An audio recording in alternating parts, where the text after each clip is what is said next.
Okay, let's start the class. Sir, please allow me to share the screen. We are starting.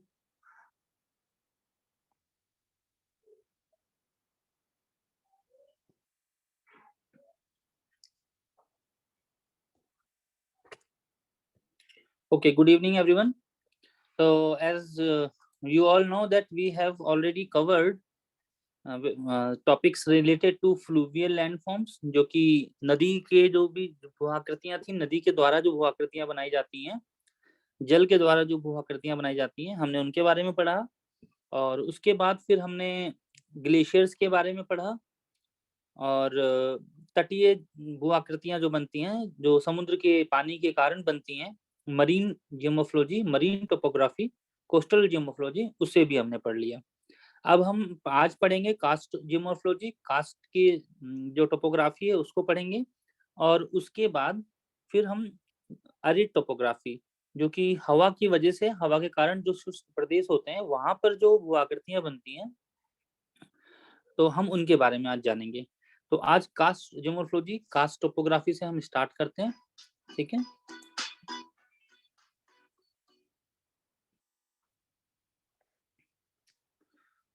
Class start होते ही phone start हो गया।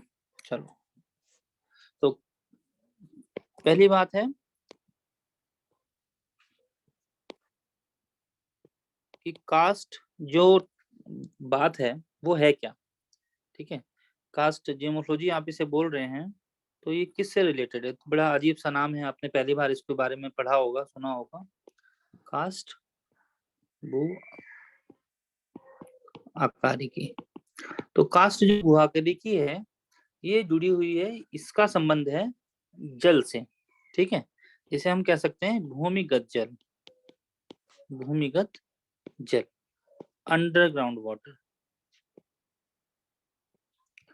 जमीन के अंदर जो पानी भरा हुआ है, उसकी वजह से वो जमीन के अंदर कुछ ऐसे क्षेत्र हैं जहां पर ये एक अलग प्रकार के भू आकृतियों का निर्माण करता है। सभी जगह पे आपको नहीं देखने को मिलेगा, कुछ ही जगहों पे ये देखने को मिलता है। ठीक है, तो जो पहले देख लेते हैं भूमिगत जल है क्या। तो भूमिगत जल आप साधारण रूप से कह सकते हैं जो जमीन के अंदर जो हमारा जल है, जिस जो हम हैंडपंप से ही पानी निकालते हैं, इस तरीके का जल जो है वो भूमिगत जल कहलाता है ना। तो कहीं कहीं पे जो चट्टानें होती हैं उनमें छिद्र होते हैं, छेद होते हैं, कहीं दरार होती है, तो उनसे जो है वो जल नीचे, जो ऊपर का सरफेस का जो वाटर होता है वो रन करता है, परकुलेट करता है, कई बार रिसके नीचे पहुंच जाता है। और इसे फिर हम कई बारी जो अधः जल भी बोल देते हैं। ठीक है, जो जमीन के अंदर मिल रहा है वह अधः जल भी हो जाता है, भूमिगत जल है। ठीक है, अधः जल मतलब सब सरफेस वाटर, सरफेस के नीचे जो है जो पानी है वो कहलाता है अधः जल। ठीक है, सब सरफेस वाटर।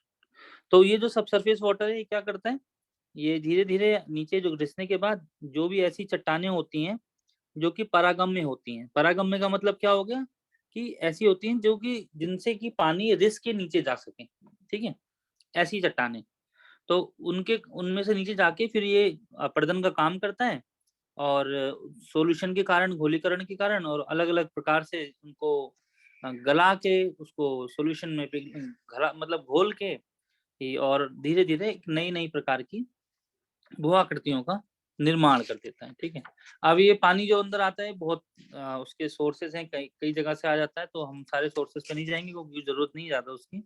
बरसात होती है, तालाब है, झील है, नदी है, वनस्पतियां हैं, उन सबसे नीचे पानी गिरता है, पानी गिरने के बाद नीचे नीचे रिसता रहता है, जिसके इस तरीके से बन जाता है। ठीक है, अब हम बात करेंगे कि जो भूमिगत जल है ये ज्यादातर आपको कहाँ देखने को मिलेगा, इस प्रकार की जो टोपोग्राफी है वो कहाँ देखने को मिलती है।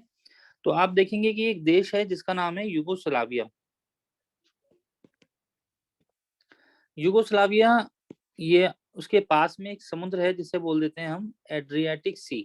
ठीक है, तो एड्रियाटिक सी के तट जो है यूगोस्लाविया का, वहां पर आपको ज्यादातर इस तरीके की कास्ट टोपोग्राफी देखने को मिलती है। ठीक है, क्यों देखने को मिलती है? क्योंकि यहाँ पर लाइमस्टोन रॉक्स जो है वो ज्यादा देखने को मिलती हैं।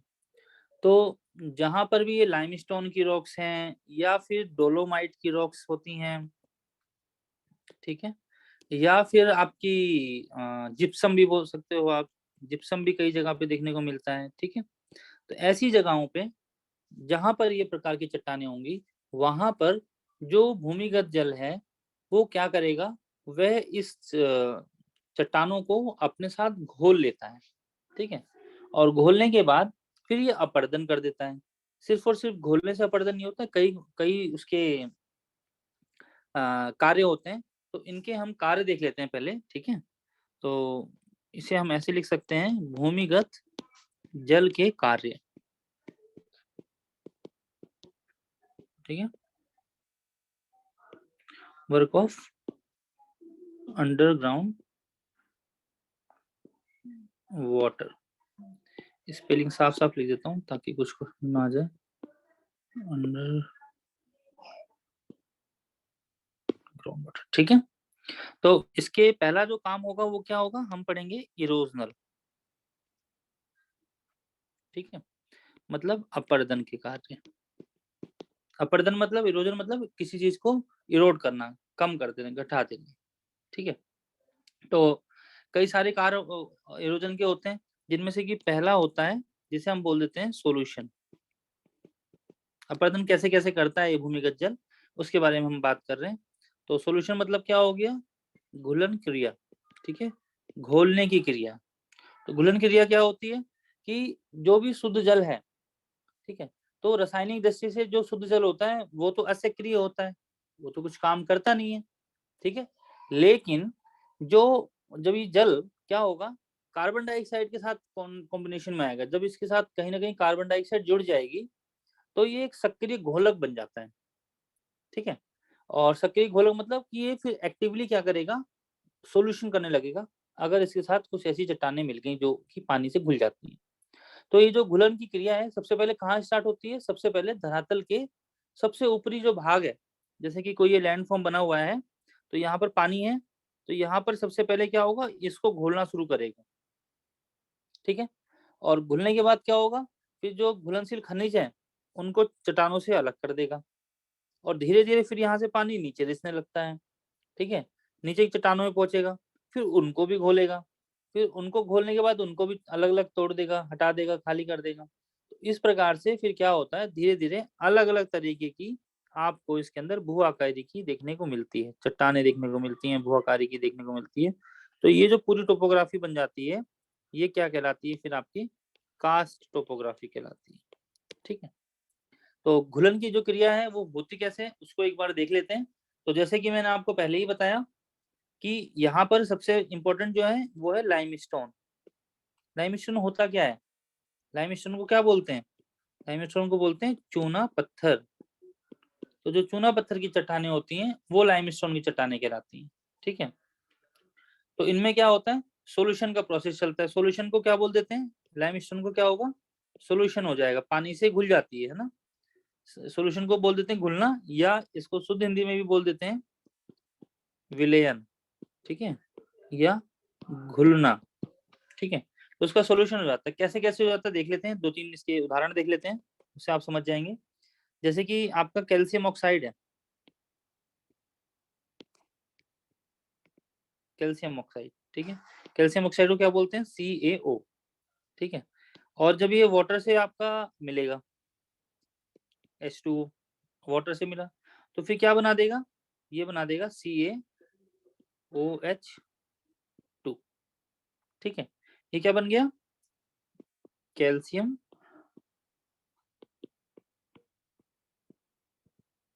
हाइड्रोक्साइड, ठीक है।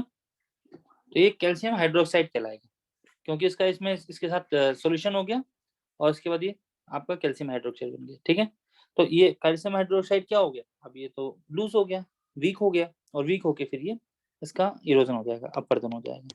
ऐसे ही जो कैल्शियम हाइड्रोक्साइड है, CaOH2, इसके साथ क्या हुआ, इसके साथ जब कार्बन डाइऑक्साइड भी, क्योंकि भूमि के अंदर तो कार्बन डाइऑक्साइड देखने को मिलती है ना, भूमि के साथ रिएक्शन हो गया, तो ये क्या बना देगा, ये आपका बना देगा CaCO3 प्लस H2।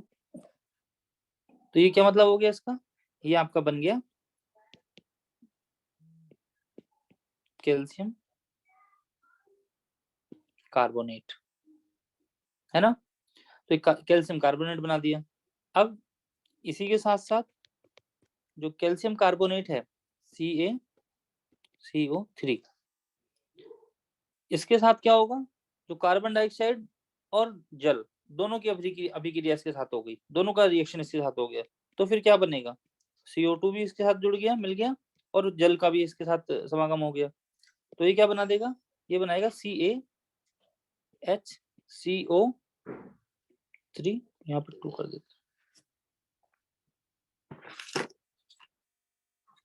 ठीक है। तो ये बना देता है, तो ये जो CaHCO3 बना दिया, इसको क्या बोल देंगे हम, इसको बोल देंगे कैल्शियम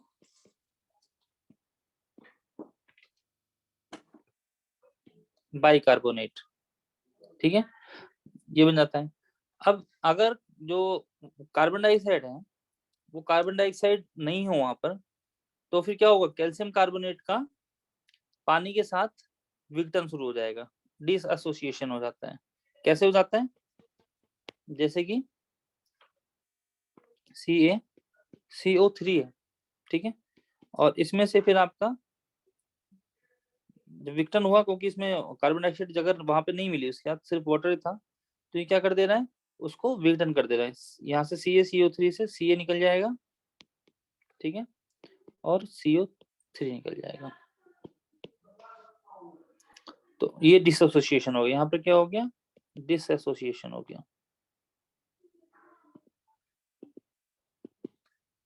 ठीक है। ज्यादा साइंस में जाने की जरूरत नहीं है, टेक्निकलिटीज नहीं है, बस ये थोड़ा सा आपको मैं बता रहा हूँ कि किस तरीके से इसका घुलन हो जाता है, ठीक है। और ऐसे ही अगर आप देखें कि जो कार्बन डाइऑक्साइड है, जब वो पानी में मिल जाती है तो क्या बन जाता है, कार्बन डाइऑक्साइड है और इसका भी पानी के साथ मिश्रण हो जाता है H2O के साथ, तो ये क्या बना देती है, ये बना देती है H2CO3। H2CO3 क्या कहला देगा, इसको आप बोल सकते हैं कार्बोनिक एसिड, है ना। और कार्बोनिक एसिड जो है वो क्या हो गया, वो एक तरीके से आपको बोल सकते हो कि इसमें जो है इसका पॉजिटिव हाइड्रोजन आयन होता है ना, और इसमें क्या है नेगेटिव इसका बाइकार्बोनेट आयन होता है, तो उसका भी विघटन हो जाता है। तो इस प्रकार से क्या है कि जो एक्शन है ये दोबारा से फिर क्या करेगी, ये वापस से यहाँ पर आपका कैल्शियम हाइड्रोक्साइड बना देती है, ठीक है, दोबारा से चलते हुए।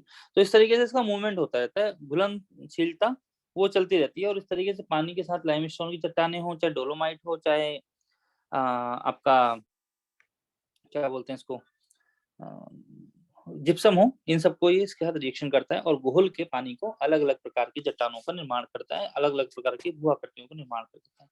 तो एक तो हमने देख लिया सॉल्यूशन, इरोजनल प्रोसेस कैसे काम करता है, सॉल्यूशन की तरह काम करता है, इसको हम ए नाम दे देते हैं, ए, ठीक है। अब दूसरा हो गया, इसके अंदर दूसरा जो प्रोसेस है जिसकी वजह से करता है उसको बोल देते हैं हाइड्रोलिक एक्शन। हाइड्रोलिक एक्शन का मतलब क्या हो गया कि जो पानी जब चलता है, मूव होता है, बहता है, ठीक है, तो जल की गति होती है, तो उसकी वजह से जो अपरदन होगा, उसकी वजह से जो क्रिया होगी वो कहलाएगी आपकी हाइड्रोलिक एक्शन, ठीक है। तो जो हाइड्रोलिक एक्शन है, जलगति क्रिया है उसके अंदर क्या होता है, जल जो है बिना किसी और दूसरे साधन के, जो भी एक्यूफर्स हैं, एक्यूफर्स मतलब क्या होता है, एक्यूफर्स इनको बोल देते हैं जल भरे, जल के कुंड होते हैं कुछ, ठीक है, एक्यूफर्स बोलते हैं, जमीन के अंदर भी होते हैं कुछ एक्यूफर्स। तो जो एक्यूफर्स है उसमें पानी बह रहा है, और साथ के साथ क्या हो रहा है, धीरे धीरे चट्टानों के ढीले पदार्थों को अपने साथ बहाता जा रहा है, ठीक है। तो इसकी वजह से क्या होता है, घुलनशीलता हो जाती है और चट्टानें टूट के अलग होकर वहां से निकल जाती हैं। लेकिन ये जो है इस कास्ट टोपोग्राफी के अंदर हाइड्रोलिक एक्शन बहुत ज्यादा काम नहीं करता, ये ज्यादा काम करता है जब फ्लूवियल टोपोग्राफी देखते हो जिसमें नदी वाला काम होता है, उसमें हाइड्रोलिक एक्शन ज्यादा महत्वपूर्ण तरीके से काम करता है, क्योंकि उसमें वेग जो है नदी का वो ज्यादा होता है, क्योंकि स्लोप भी होता है, तो स्लोप की वजह से क्या होगा, movement of water, river water will be higher, and the capacity and the velocity and the strength of the water will be very much high, that will cause headward erosion, horizontal erosion as well as lateral erosion. But in the case of karst topography, you won't feel and you won't find the hydraulic action as much important, but still it has little bit impact. So that's why hydraulic action भी आपको याद रखना है, ठीक है। Next होता है आपका, इसको बोलते हैं कोरेजन। ये आपने फ्लूवियल इरोजन में भी पढ़ा है, ये आपने ग्लेशियल टोपोग्राफी में भी पढ़ा है, और ये आप यहाँ पर भी पढ़ रहे हैं। ये पता होनी चाहिए, याद होनी चाहिए कि ये क्या होते हैं, ठीक है। कोरेजन और एब्रेजन। तो कोरेजन और एब्रेजन किसे बोलते हैं हम? अपघर्षण, ठीक है। अपघर्षण का मतलब क्या हुआ? अपघर्षण, ठीक है।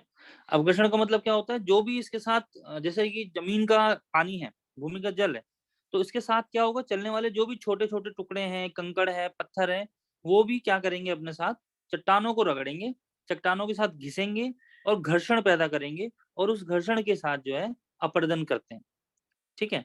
तो जो भूमिगत जल होता है उसमें क्योंकि जल का वेग जो है बहुत स्लो होगा, मूवमेंट बहुत धीमे धीमे होता है, तो इसकी वजह से भी जो कोरेजन और अब्रेजन वाली प्रोसेस है ये भी बहुत कम होती है, कहीं मतलब आप समझ लो रेयरली होती है, निगेटिवली मतलब इसको आप नगण्य कह सकते हैं, मतलब कि बहुत कम। जैसे हाइड्रोलिक एक्शन कम है वैसे ही कोरेजन अब्रेजन भी कम होता है, लेकिन होता है, तो हम इसे बिल्कुल मना नहीं कर सकते, हटा नहीं सकते, लेकिन कम होता है, ठीक है। तीसरा आता है जिसे हम बोल देते हैं एट्रिशन। ये भी आपने सभी लैंड फॉर्म्स के अंदर पढ़ा होगा, एट्रिशन। एट्रिशन का मतलब क्या होता है? रगड़, या दूसरे शब्दों में इसको कह देते हैं सन्निघर्षण,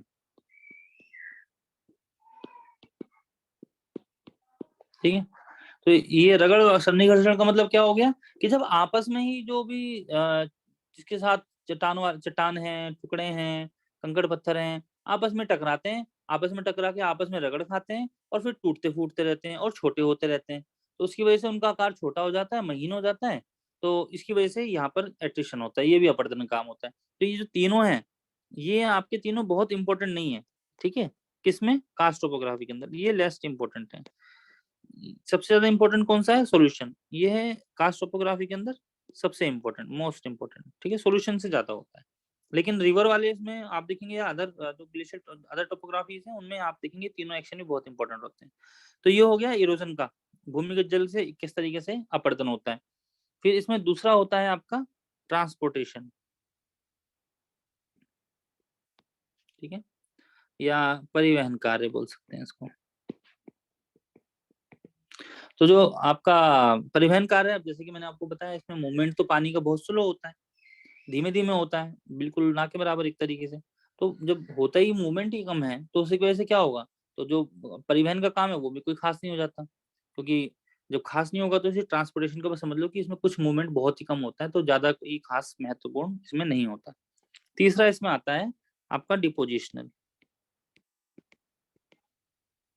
ठीक है, जिसे बोल देते हैं हम निक्षेपात्मक डिपोजिशनल वर्क। तो अपर्दन में काम में क्या हुआ? अपर्दन के कारण घोलीकरण हो गया, और उसी प्रकार से जो भूमिगत जल है उसका निषेधात्मक कार्य भी जो है वो भी बहुत इंपॉर्टेंट होता है, क्योंकि जो घुलन क्रिया हुई, घोला इसने चट्टानों को, तो उसकी वजह से भूमिगत जल के अंदर क्या हुआ? कई प्रकार के रासायनिक खनिज पदार्थ मिल जाते हैं, क्योंकि चट्टानों में होते हैं ना बहुत सारे मिनरल्स, तो वो मिनरल्स इसके साथ मिल जाते हैं। और एक लिमिट के बाद क्या होगा? जो भूमिगत जल है उसमें फिर काफी ज्यादा सोल्यूशन हो जाता है। सोल्यूशन होने के बाद क्या होगा? जो मटेरियल है उसके साथ जिसको उसने इरोड किया वो उसके साथ बढ़ गया, ठीक है। तो फिर उसको कहीं अपने और ज्यादा एब्जॉर्प्शन नहीं कर सकता। भाई सीधी सी बात है, कोई चट्टान है, अभी चट्टान के अंदर एक लिमिट होगी ना जितना ये पानी सोख सकता है, पानी सोख लिया, उसके बाद इसने घोल भी दिया, लेकिन अब वो घोल एक लिमिट तक तो होगा, सेचुरेशन आ जाएगा, सेचुरेशन आने के बाद तो उससे ज्यादा ये चट्टान जो है पानी को अवशोषित नहीं कर सकेगी और नहीं घोल सकेगी। तो उस लिमिट के बाद क्या होगा? फिर वहां पर डिपोजिशन का काम शुरू हो जाता है, निक्षेपात्मक कार्य जो है वो स्टार्ट हो जाता है, ठीक है।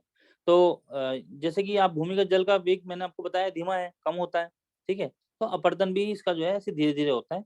जो इसके बड़े बड़े कण होंगे, सोल्यूशन हो गया, सोल्यूशन होने के बाद क्या होता है? जैसे कि आप अगर अभी कभी चीनी को मिलाओ पानी के अंदर, शरबत बनाओ, तो जो घुलता है, घुलने के बाद देखोगे कुछ टाइम छोड़ दो थोड़ा सा मिला के उसको, तो जो बड़े बड़े उसके कण हैं, मान लो जो चीनी नहीं घुली या जो कम कम चीनी घुली है, वो नीचे बैठ जाएगी, है ना। और जो ऊपर का हल्का है, हल्का पार्ट ऊपर रह जाता है। तो ऐसे ही इसके अंदर भी होता है, कि इसके अंदर जो आपके बड़े बड़े कण है वो नीचे बैठने लगते हैं, तो इसके साथ इसकी वजह क्या होता है? जो अपरदन का काम है और जो निक्षेपण का काम है, दोनों साथ साथ होते रहते हैं। तो जो भी घोल में अतिरिक्त मिला हुआ बारीक पदार्थ है वो कहीं ना कहीं धीरे धीरे निक्षेपित भी होने लगता है, ठीक है। तो जो भूमिगत जल होता है उसके अंदर क्या होता है? उसके मार्ग में जो भी थोड़ा बहुत भी कोई अगर अवरोध आया, कोई भी ऑब्स्टेकल मिला देखने को, तो उसका फिर जो फ्लो है, पानी का फ्लो बहुत धीमा पहले से ही वो एकदम स्टॉप हो जाएगा, एक जगह ही रुक जाएगा।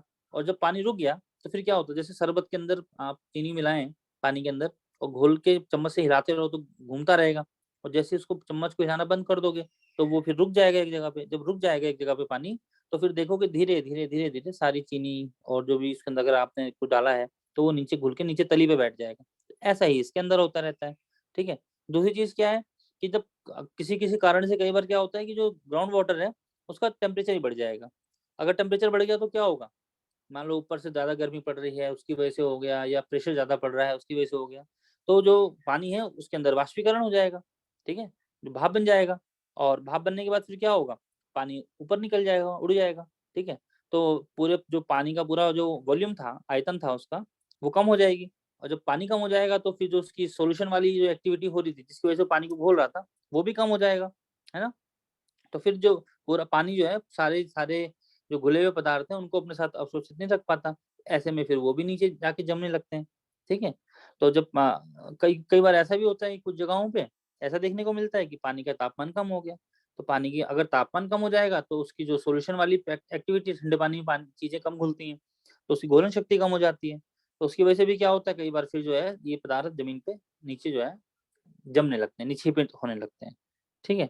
तो ये सब चीजें जो है इसके धीरे धीरे कई सारे काम करते हैं, और इस प्रकार से डिपोजिशन वाले एक्टिविटी भी जो है वो आपको इसमें देखने को मिलती है। अच्छा, तो अब हम देखते हैं कि इसकी वजह से जो है बनाता क्या क्या है। ठीक है। अलग अलग तरीके की इरोजन की वजह से कौन कौन से लैंडफॉर्म बनते हैं। ठीक है। अपर्दन की वजह से, फिर हम देखेंगे डिपोजिशन की वजह से कौन सर कौन से। आपकी वॉइस ब्रेक हो रही है। वॉइस ब्रेक हो रही है, अच्छा मुझे लग रहा है शायद इंटरनेट का कुछ इशू हो रहा होगा।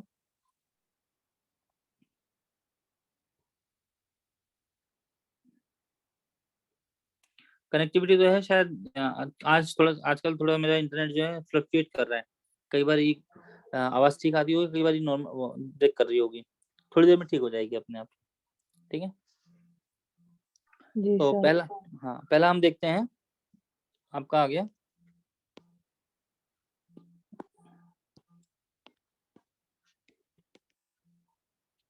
Erosional landforms.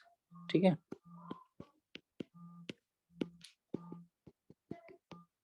अपर्दन जनित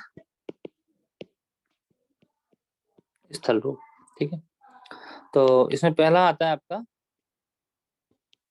लेपीज। इसको हिंदी में भी लेपीज बोलते हैं, इसका नाम जो है लेपीज। ठीक है। तो सबसे पहले क्या होता है, जो पानी है वो रिसने लगता है उस सतह से, जो जमीन का सरफेस एरिया है उस पे से पानी रिसने लगा और नीचे जाने लगा। तो जब नीचे जाने लगा तो जो लाइमस्टोन की चट्टान है, ठीक है, उसमें फिर जो है घुलन की क्रिया शुरू हो गई। तो उसके साथ साथ क्या होगा, जो लाल रंग की जो और मृतिका युक्त होती है, जो मिट्टी होती है, उसके अवशेष धीरे धीरे छूटने लगते हैं घुलने की वजह से। और फिर जहां जहां भी सतह के ऊपर जहां भी खुले हुए जोड़ हैं, जो जहाँ पे भी आपको क्रैक्स वगैरह देखने को मिल रहे हैं, इनको हम टेरा रोसा बोलते हैं क्रैक्स को। ठीक है। इनकी जो जहाँ भी कोई ढाल है, स्लोप है, तो वहां पर धीरे धीरे ये उसमें पानी के अंदर नीचे नीचे जाने लगते हैं। कभी कभी क्या होता है कि जो टेरा रोसा है, टेरा रोसा मतलब कि जो सतह के ऊपर जो जोड़ है वो खुले हुए जो है, वहां पर पानी धीरे धीरे रिस रिस के नीचे की तरफ जमीन में जाता रहेगा। और कई बार क्या होता है कि जो लाइमस्टोन की चट्टान है, वो खुली सतह पर जो चट्टान बनी हुई है वहां पर जहाँ भी जोड़ है, वहां पर धीरे धीरे पानी जब गिरा तो वहां पर वो अपनी इकट्ठा गिर नीचे रिश्ते रिश्ते रिश्ते रिश्ते वहां वहां से क्रैक बना, जहाँ भी क्रैक है ना, वहां से क्या करेगा, नीचे नीचे घुलता जाएगा घुलता जाएगा। और जहाँ पर क्रैक नहीं है वहां पर वो नहीं घुल पाएगा। तो इससे क्या होता है, फिर उबड़ खाबड़ तरीके की दीवारें बन जाती हैं। ठीक है। जो दीवारें उबड़ खाबड़ बनी, इनके जो वो जो खड़े किनारे हो गए वो तो पतले होते हैं, नुकीले होते हैं, एक तरीके से रिज की तरह लगते हैं देखने के लिए। ठीक है। और लेकिन बीच बीच में दरार बनी हुई होती है, नीचे तक गहराई तक बनी हुई होती है। तो इस तरीके की जो जो लाइमस्टोन वाला जो ये पूरा एरिया होता है, वो काफी ज्यादा अंडुलेटिंग हो जाता है, असमान हो जाता है। ठीक है। और आप ये समझ लो कि इतना पैना पैने उसमें से क्रैक्स बन जाते हैं कि फिर आप उसको पैदल नंगे पैर से पार भी नहीं कर सकते। इस तरीके का जो एरिया बन जाता है, आइटम बन जाता है, एक लैंडफॉर्म बन जाता है, उसे हम लेपिस कहते हैं। इसका अगर डायग्राम डायग्राम में बनाऊं तो ऐसा समझ लो, तो ये इस तरीके से नुकीले नुकीले से बन जाएंगे। जहां जहां क्रैक था वहां से उसने अपने उसको बढ़ा दिया, ठीक है, और जहाँ क्रैक नहीं है वहां पे उठी हुई रह गई हैं, घुलती हुई थोड़ा सा। तो इस तरीके की जो आकार की बन जाती है नई नई आकृतियां, ये ये कहलाते हैं हमारे लैपीज।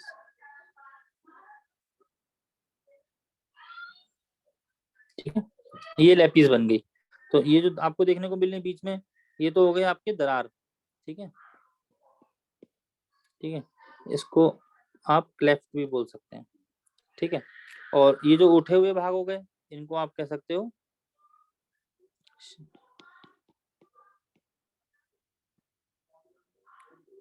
शिखरिका, या इसको बोल सकते हो रिजेस एंड पिनेकल्स। तो इस तरीके का ये बन गया हमारा लेपीस। ठीक है, इसके बाद फिर जो दूसरा आता है उसे हम बोल देते हैं एक मिनट,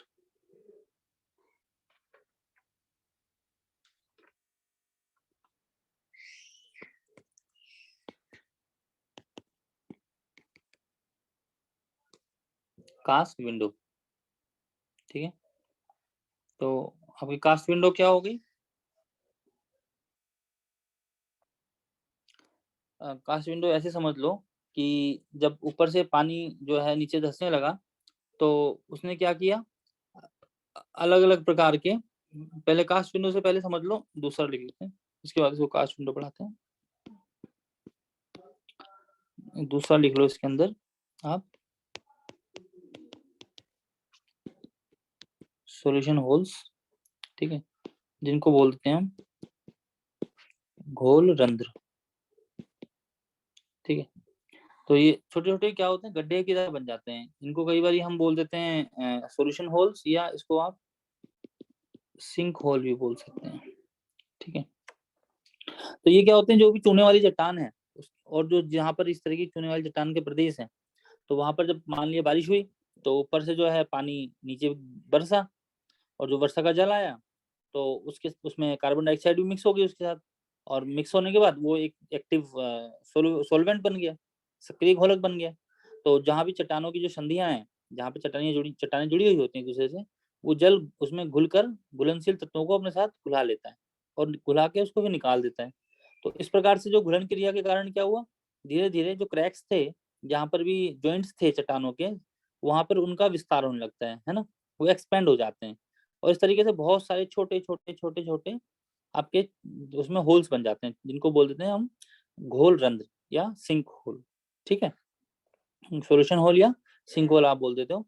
तो आपको अगर कहीं कभी कास्ट टोपोग्राफी देखने का मौका मिले, तो आप देखना वहां पर आपको ऐसे कई सैकड़ों से लेकर हजारों तक के छोटे छोटे घोल रंध्र आपको सॉल्यूशन ये सिंक होल जो है वो देखने को मिल जाएंगे। ठीक है, अब ये क्या होता है, जो सिंक होल है ये तो छोटे छोटे आकार के इस प्रकार के बन गए। ठीक है, अब कई बार क्या होता है कि जो ये छोटे छोटे गोल रंध्र हैं, ये एक दूसरे के साथ जुड़ जाते हैं, कई बार मिल जाते हैं, और मिलके फिर और बड़े बड़े बन जाते हैं। ठीक है, तो जो छोटे वाले हो गए इनको तो आप सिंक होल बोल सकते हो। जो बड़े वाले हैं ये क्या बन जाते हैं, ये फिर स्वेलो होल बन जाते हैं, स्वेलो होल्स। तो सिंक होल को तो आपने घोल रंध्र बोल दिया। ठीक है, स्वेलो होल को क्या कह सकते हो आप, इसको विलियन छिद्र बोल सकते हो। यही नाम है इसके, जो मोर्फोलॉजी के अंदर आप पढ़ते हैं तो इस तरीके के नाम होते हैं, तो इनको मैं अपनी हिंदी में नहीं बोल सकता, ये नाम इनका यही है।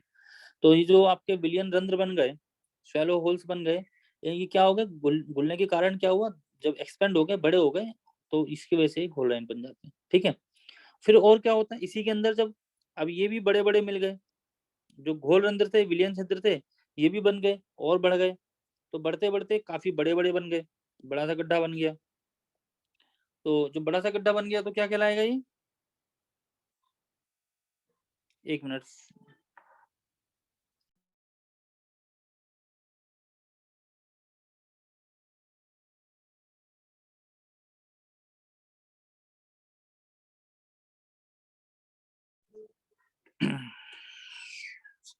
तो ये बड़ा सा बन गया, कई सारे विलेन छिद्र मिलके, तो इसको आप क्या कहोगे, इसको बोलेंगे हम डोलाइन। डोलाइंस, ठीक है, इन्हें बोलते हैं डोलिनास, डोलिनास, ठीक है, या डोलिनास की जगह आप डोलाइन लिखो, सही वर्ड है, रहेगा हिंदी का, डोलाइन, ठीक है।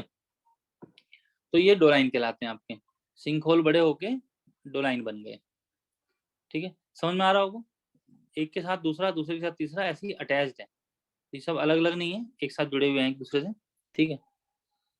अब क्या होता है, तो जो ऊपर की जो सतह है, इनको आप समझ लो, आप इसका ए हो गया, बी हो गया, सी हो गया, इसको सी को आप थर्ड डोलाइंस भी बोल सकते हो, तीसरा भी अलग तरीके का बोल सकते हो, ठीक है।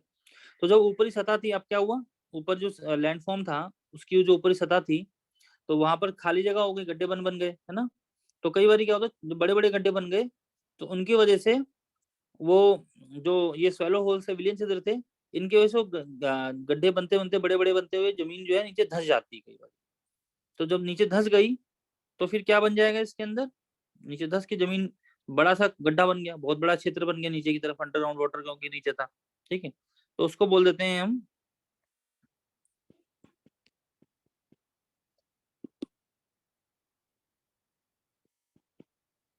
कोलैप्स,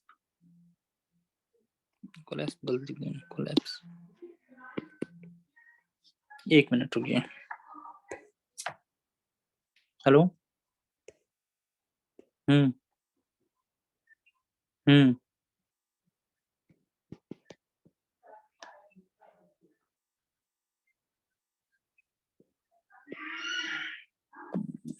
मम्मी से फोन कर लो, मम्मी को पूछ लो,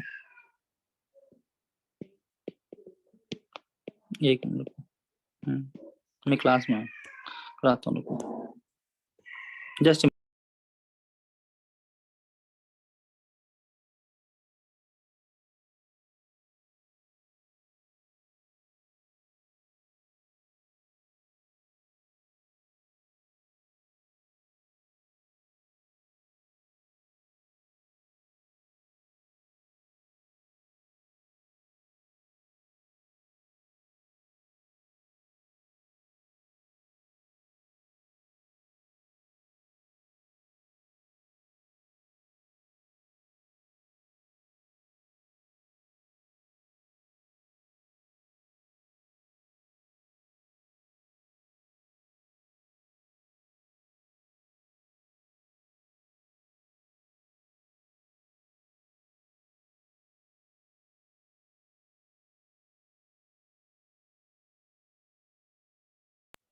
हम्म। तो अब जो है नेक्स्ट क्या हो गया, इन्हें बोलते हैं हम कोलैप्सिंग्स, ठीक है, ध्वस्त रंध्र। ये क्या हुआ, नीचे गिरने की वजह से क्या हुआ, एक बड़ा क्षेत्र जो बन गया, तो वो जो इसके किनारे तो खड़े रह गए, अब ये इस तरीके से लगभग आप समझ लो ऐसा बन गया, किनारे तो खड़े हुए हैं लेकिन बीच से सारा ढह गया, नीचे घट गया, ठीक है ना। तो इस तरीके से ये कोलैप्सिंग बन जाते हैं। अब इनके बनने के बाद क्या होता है, धीरे धीरे इस तरीके से कोलैप्सिंग बन जाते हैं, तो इसमें फिर नेक्स्ट एक बन जाता है एक और लैंडफॉर्म, जिसे हम बोल देते हैं कास्ट विंडो, ठीक है, हिंदी में बोल देते हैं इसको कास्ट खिड़की, ठीक है। तो जब क्या होगा, जो डोलाइन थे, जो विलियन रंध्र थे, इनके ऊपरी सतह जब ध्वस्त हो गई, तो एक बहुत बड़ा क्षेत्र बन गया, बहुत बड़ा होल बन गया, ठीक है। तो जो बड़ा वाला होल बना, इसका ऊपर वाला पोर्शन तो सारा टूट के अलग हो गया, वो खुला हुआ हो गया। तो इसी पोर्शन को, जो खुला हुआ पोर्शन है, इस पोर्शन को ही हम कास्ट विंडो बोलते हैं, ठीक है। ऊपर का जो पोर्शन ये ओपन है आपका, खुला हुआ है, यही आपका कास्ट विंडो कहलाएगा, ठीक है। और फिर क्या होता है, क्योंकि जो ये कास्ट विंडो बन गई है, इनके द्वारा जो भूमिगत जल था, है ना, और उसका जो प्रवाह था, वो अलग से नीचे की तरफ दिखने लगता है, ठीक है। तो ये जो खिड़कियां बन गई, कास्ट विंडो बन गई, इनका आकार छोटे से रूप से लेके धीरे धीरे काफी बड़े तक होता है, काफी बड़े क्षेत्र में ये बन जाती है।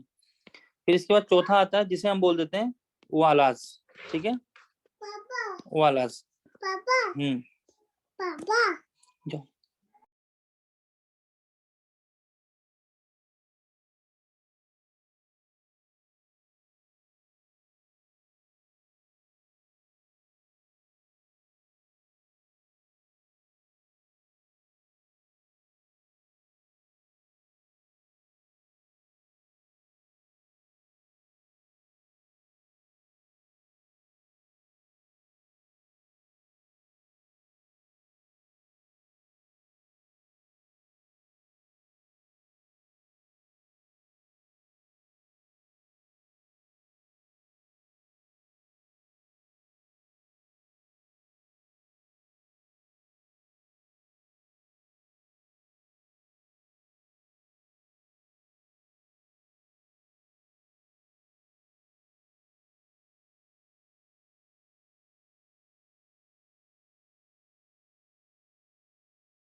Sorry for the disturbance. Okay, तो नेक्स्ट हो गया उवालास। ठीक है, तो ये उवाला, इनको हिंदी में भी हम बोल देते हैं उवाला। ठीक है, ये कैसे बनते हैं? इसको हिंदी में हम, एक युवाला है, या दूसरा वर्ड इसका होता है शकुंड। ठीक है, उवाला या शकुंड बोल देते हैं। तो युवाला का निर्माण जो है कई तरीके का होता है। ठीक है, क्योंकि जब लगातार घोलीकरण हो रहा है तो उसके फलस्वरूप क्या होगा, कई बार जो डोलाइंस थे वो मिलकर, जो भी हमने डोलाइंस देखे थे ये, ठीक है, ये मिलकर काफी बड़े जो क्षेत्र का बहुत एक गर्त का निर्माण कर देते हैं। तो ये जो बहुत बड़ा एक गर्त बन गया नीचे की तरफ, एक काफी गहरा गड्ढा इस तरीके का आप देखें वहां पर देखने को मिलेगा, तो ये जो ये आपका युवाला कहलाता है। ठीक है, ठीक है। और जो इसके ऊपर की जो छत है वो तो ध्वस्त हो गई है। और कई बार क्या होता है कि जो बहुत सारे हजारों घोल रंध्र जो थे हमारे, सिंक होल थे, वो भी बढ़ते बढ़ते बढ़ते बढ़ते एक बहुत बड़ा सा कंपाउंड सिंक होल बना देते हैं, और इसकी वजह से युवाला बन जाता है। इसका जो डायमीटर है इसका कई बार कई 1-1 किलोमीटर तक का डायमीटर का ये क्षेत्र जो गड्ढा वाला ये बन जाता है। ठीक है, और कई बार ये इतने बड़े होते हैं कि इनके अंदर जो नदियां हैं, कहीं से अगर रिवर बहती हुई आ रही है और यहाँ पर आपको ये वाला बना हुआ दिख गया, तो वो इसमें ही फिर चली जाएगी नीचे की तरफ।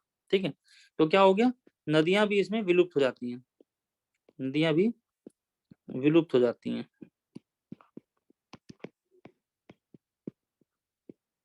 ठीक है, तो जो छोटे वाला होते हैं उनको हम कई बार जामा बोल देते हैं। इनकी गहराई भी कई बार 100 मीटर तक की आपको गहराई देखने को मिलती है। ठीक है, इसके बाद फिर फोर्थ के बाद फिफ्थ आता है, इसको बोलते हैं हम पोली।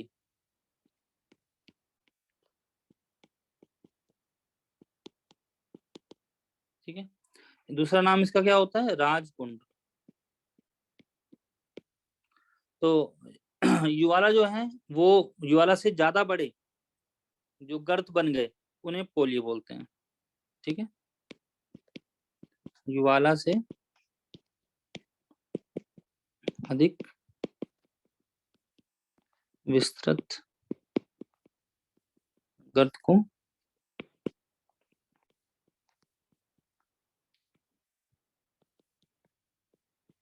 बोलते हैं। ठीक है, तो इस प्रकार से ये अलग अलग प्रकार की घाटियां इसके अंदर निर्माण इनका हो जाता है। ठीक है, और सर इसके बाद इसमें गर्त का मतलब क्या है? गर्त का मतलब गड्ढा। इसमें ठीक है, गड्ढा बड़े से बड़ा जो बनता चला जाएगा इस तरीके से। आपने देखा छोटे छोटे बने सिंक होल, फिर स्वेलो होल बन गए, फिर डोलाइंस बन गए, फिर और बड़े होके फिर ये आपके युवालास बन गए। ठीक है, कास्टविंड बने, युवाला बने, और उसके बाद फिर पोली बन गए। तो इस प्रकार से अलग अलग प्रकार से ये नई नई वो बन जाती हैं। तो पूरी जो है एक कास्ट जो घाटी बन गई, वो पूरी कास्ट टोपोग्राफी, उसके अंदर आपको ये सारे देखने को मिलते हैं अलग अलग प्रकार के। ठीक है, और इसमें एक फिर एक और इम्पोर्टेंट जो लैंडफॉर्म बनता है उसको बोल देते हैं हम कैवर्न और केव। केव। ठीक है, कैवर्न या केव मतलब कि कंदरा या गुफा, इनका निर्माण हो जाता है। तो जो भूमिगत जल है उसके द्वारा जो अपर्दन हुआ, अपर्दन की वजह से अलग अलग प्रकार की केव्स जो है, कंदराएं जो है वो बन जाती हैं, और ये सबसे इंपॉर्टेंट होती हैं कास्ट टोपोग्राफी के अंदर, क्योंकि जो कंदराएं हैं ऊपरी सतह के नीचे एक रिक्त स्थान के रूप में बनी हुई होती हैं। क्योंकि इनकी रचना कैसे हो रही है, जो भी नीचे का अंडरग्राउंड वाटर था उसने अपनी सॉल्यूशन वाली एक्शन जो था, सॉल्यूशन वाला प्रोसेस था, उसको रखा, जारी रखा, और धीरे धीरे फिर इसमें आपका अपघर्षण भी होता रहा, एब्रेशन होता रहा। तो इसका जो आकार है और जो इसकी शेप है, रूप है, वो अलग अलग प्रकार के होते हैं। छोटे छोटे आकार की भी आपको केव्स देखने को मिल जाएंगी, और काफी बड़ी बड़ी केव्स भी देखने को मिल जाती हैं। कुछ केव्स तो ऐसी होती हैं कि जो कई किलोमीटर के क्षेत्रफल में फैली हुई होती हैं। ठीक है, तो ऊपरी सतह तो बनी रहेगी, लेकिन नीचे खोखला स्थान जो बन जाता है वही आपका कंदरा होता है। ठीक है, और हमेशा ये भी जरूरी नहीं होता कि जो कंदराएं बन गई हैं, जो केव्स बन गई हैं, उनके अंदर आपका पानी का भी फ्लो हो रहा हो। ठीक है, कई सारी ऐसी भी केव्स होती हैं जो ड्राई केव्स होती हैं, लेकिन जो कंदराओं का निर्माण हो रहा है वो लाइमस्टोन के अलावा और भी चट्टानें होती हैं, उनकी वजह से ही बन जाता है। ठीक है, तो जैसे कि आपका सतह के नीचे कई बार लावा की कंदरा बन जाती है। अगर आपने मेरीन टोपोग्राफी पढ़ी हो तो उसके बाद भी हमने केव्स पढ़ा था। तो जो तट के पास जो सागरी लहरों की वजह से कंदराएं बनी वो भी बन सकती है ना। कई बार ऐसा होता है कि जो आपकी सेडिमेंट्री रॉक्स होती हैं, है ना, उनका भी जब आपका वो हो गया, अपक्षय हो गया, तो उसकी वजह से भी कई बार धीरे धीरे कंदराएं बन जाती हैं। तो अलग अलग प्रकार से बन जाती हैं, लेकिन जब हम बात कर रहे हैं चूने की चट्टानों के से निर्मित जो भी कंदराएं बनी, तो वो सिर्फ और सिर्फ आपकी कार्स्ट टोपोग्राफी के अंदर बनी, ठीक है। और सबसे जो बड़ी बड़ी जो विस्तृत काफी कंदराएं होती हैं, वो काफी जो है मोटी शुद्ध और मोटी परतों की वाली जो चूने की चट्टान रहती है उनसे ही बनती हैं, ठीक है। तो इस तरीके से इनका चट्टानों का हम निर्माण देखते हैं। इस प्रकार की चट्टानें आपको काफी अलग अलग क्षेत्र में कई जगहों में देखने को मिल जाएंगी। जैसे कि एक यूगोस्लाविया के अंदर इस तरीके की केव एक देखने को मिलती है, जैसे उसको हम बोलते हैं ट्रिस्ट्री, ठीक है। तो ये ट्रिस्ट्री से लेकर एक जगह है मोंटेनेग्रो, तो ट्रिस्टी से मोंटेनेग्रो तक की जो इसकी लंबाई है कितनी है, 480 किलोमीटर की, इतनी लंबी जो है, और लगभग लगभग 80 किलोमीटर की इसकी विड्थ है, चौड़ाई है, और ये इसकी लेंथ है। इतनी बड़ी जो चट्टान कंदरा एक देखने को मिलती है। इस प्रकार से बहुत सारी और भी आपको देखने को मिल जाएंगी। ये आपका यूगोस्लाविया के अंदर है,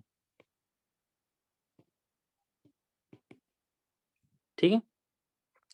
तो इस प्रकार से हमें इसके ऊपर फिर कुछ थ्योरीज भी कुछ लोगों ने निकाली हुई हैं, अलग अलग थ्योरीज हैं कि केव्स का जो निर्माण होता है वो किस किस प्रकार से होता है।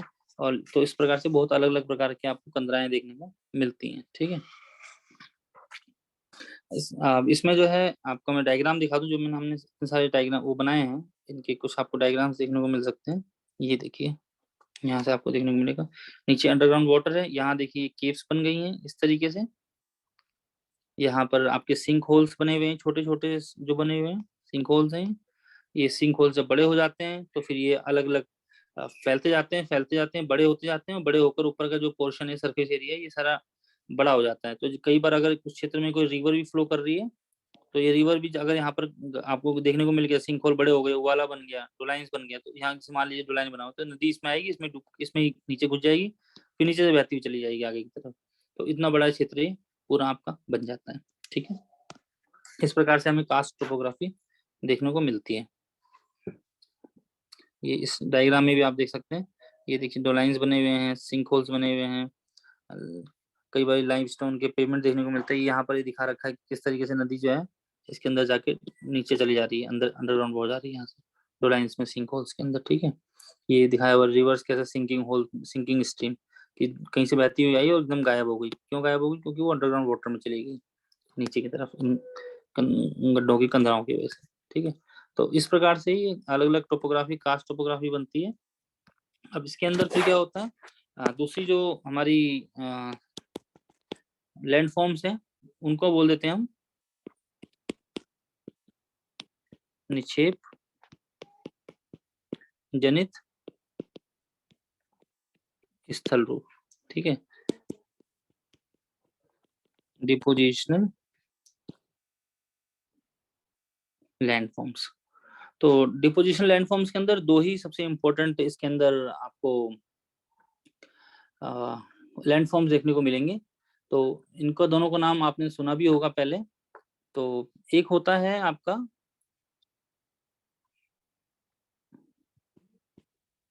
नेक्स्ट पेज पे बना देते हैं इसको,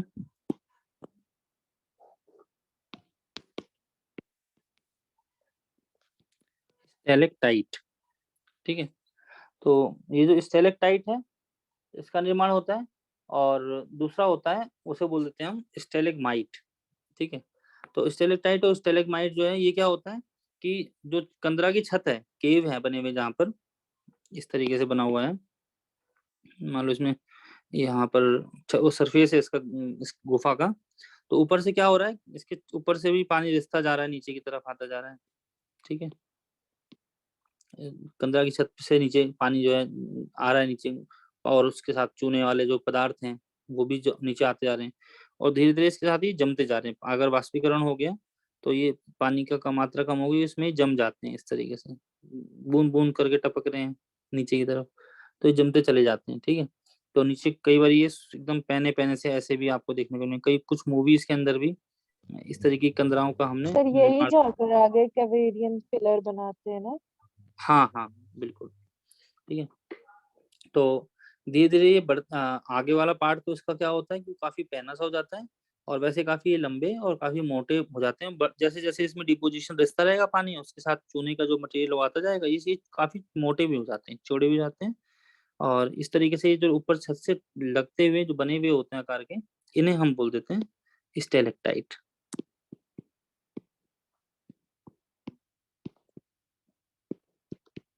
हिंदी में भी इसको स्टेलेक्टाइट ही बोलते हैं। ठीक है। अब दूसरा क्या होता है फिर, अभी काफी बढ़ते चले गए। ठीक है। उसके बाद फिर क्या होगा, नीचे की तरफ जो है, जो जमीन पर, वहां पर क्या हो रहा है, ये भी और भी टपकते जा रहे हैं इस गुफा के अंदर। तो ये नीचे टपकते भी रहते हैं, कई बार नीचे से भी जमते रहते हैं, नीचे भी जम रहे हैं और बड़े होते जा रहे हैं। ठीक है। तो ये फिर क्या होगा, नीचे से ही बढ़ते चले जाएंगे। तो ये नीचे जमते जमते बढ़ते जा रहे हैं, ये भी यहाँ से बढ़ते चले जा रहे हैं। ये प्रोसेस पूरा सतत एक प्रक्रिया जो है, ये चलती रहती है। ठीक है। तो धीरे धीरे ये दोनों, नीचे वाला जो पोर्शन जो नीचे बन रहा है, उसको बोल देते हैं हम स्टेलेगमाइट।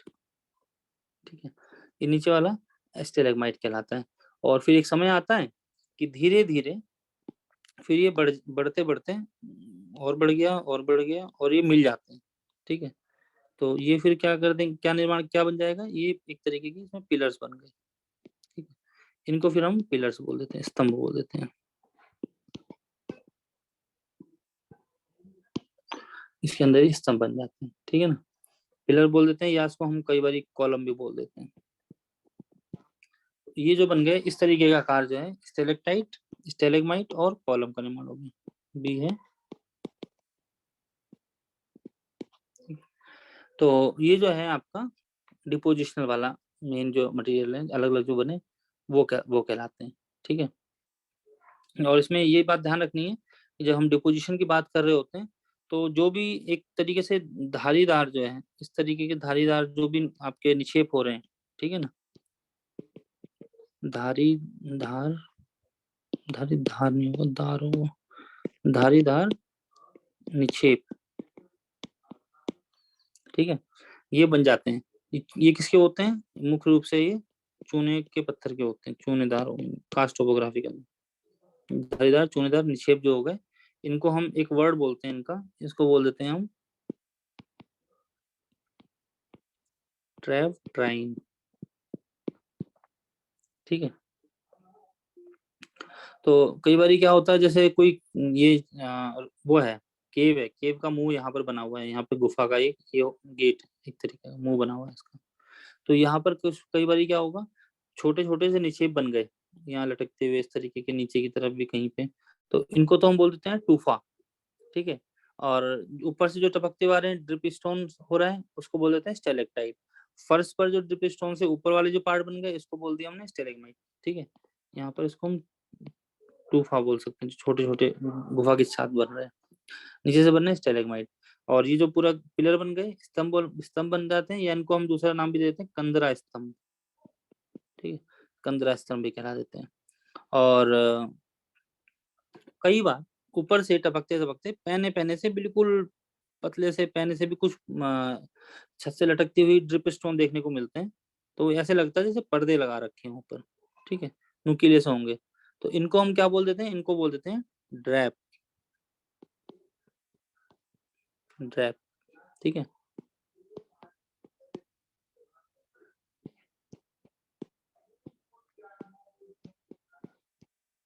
ड्रैप बोल देते हैं। ड्रैप मतलब क्या होता है, ड्रैप बोल देते हैं या कर्टेन, पर्दों को बोलते हैं ना कर्टेन, ड्रैप्स ही बोलते हैं, और कर्टेन बोलते हैं। तो ये कर्टेन भी कहला देते हैं। ठीक है। ड्रैप्स कर्टेन हो जाते हैं।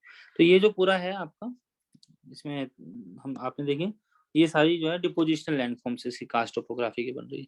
तो इस बस हमारे कास्ट टोपोग्राफी के अंदर इतना ही पढ़ना है। ठीक है। इससे अधिक इसके अंदर हमें जाने की जरूरत है नहीं। अब इसके बाद, अब नेक्स्ट जो होगा वो आपका होगा एडिट टोपोग्राफी का। ठीक है। तो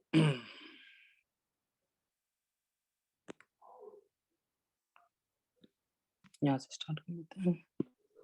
सर इसमें ब्लाइंड वैली नहीं आएगी? क्या चीज? हाँ, ब्लाइंड वैली भी इसी के अंदर वही है। जो ब्लाइंड वैली होगी वो भी हो गया इस तरीके का कि जहाँ पर घाटी बनी हुई है, कई बार जहाँ पर पानी जो है वो अंदर आके भर जाता है और जो घाटी बन के तैयार हो गई है वही आपकी ब्लाइंड वैली कहला देती है। इसको हम अंधी घाटी बोल देते हैं, ठीक है ना। कि जहाँ से अभी आपको जो डायग्राम मैंने दिखाया था इसके अंदर कुछ बहुत खास नहीं है, जैसे कि ये था घाटी जो यहाँ से पानी में आके नीचे चली गई, बह गई, तो इसी को ही आप ब्लाइंड वैली बोल सकते हैं यहाँ पर जो है वैली, ठीक है ना। क्योंकि जिस स्थान पर जो भी सिंक होल थे, जहाँ से नदी की सतह से जो पानी नीचे चला गया, तो उसके आगे तो पानी की जो रिवर की जो वो थी, स्ट्रीम थी, घाटी थी, वो सूखी रह गई। तो इसी वजह से यहाँ पर ब्लाइंड वैली बन जाती है, ठीक है। तो इसीलिए जो है नदी फिर अपने जो प्रवाह वाला नदी का मार्ग होता है वो इसलिए इसको नहीं करती है। तो कई बार जहाँ पर ड्राई रिवर बेड है उसके आसपास हमें इस तरीके की ब्लाइंड वैली देखने को मिल जाती है, ठीक है। कुछ बहुत खास नहीं था, इसीलिए मैंने इसमें बस बता दिया था आपको, लिखा नहीं था। यही ब्लाइंड वैली है यहाँ पर।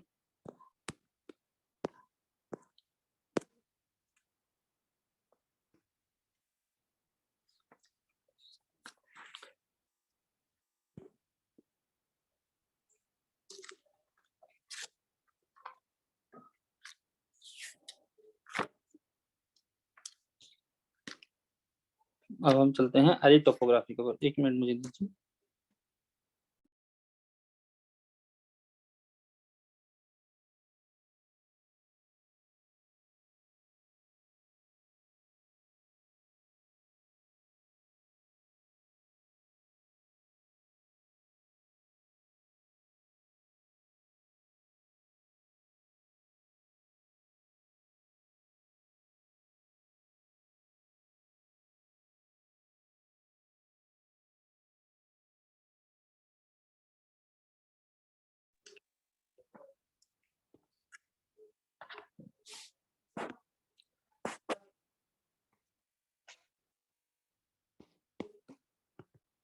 Arid and semi arid geomorphology, ठीक है। शुष्क एवं अर्धशुष्क बहु आकार की, इसे देखते हैं। इसको जो है हम कई बारी जो हवा से चलने वाली जो आकृतियां बनती हैं उन्हीं को ही हम एरिड एंड सेमी टोपोग्राफी बोलते हैं, शुष्क स्थान पे जो बनती हैं, ठीक है। तो इसको हम कई बारी बोल देते हैं वायुड़ भू-आकृतियां।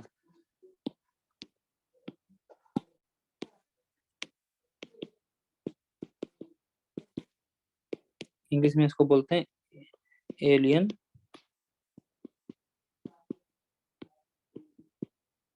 टोपोग्राफी, ठीक है। तो इसमें क्या होता है कि जैसे अपर्दन होता है तो उसके कई अलग अलग कारण होते हैं। उसी तरीके से हवा जो है वो भी अपर्दन का और निक्षेपण का एक बहुत ही महत्वपूर्ण कारण होता है। इसकी वजह से भी काफी अपर्दन सर होता है, ठीक आइस है। बहुत ब्रेक हो। वॉइस ब्रेक हो रही है, ठीक है। 1 मिनट में यस अभी सर, ठीक। बीच में बहुत ज्यादा हो रही थी। अच्छा अच्छा, वो वही मैं बता रहा हूँ, जैसे नेटवर्क की वजह से थोड़ा सा इश्यू हो रहा है, इंटरनेट में प्रॉब्लम चल रही है कुछ दिनों से। ये भी थोड़ी देर में ठीक हो जाएगी, ठीक है। 1 मिनट में रुक जाता हूँ, अभी अपने आप ठीक हो जाएगी।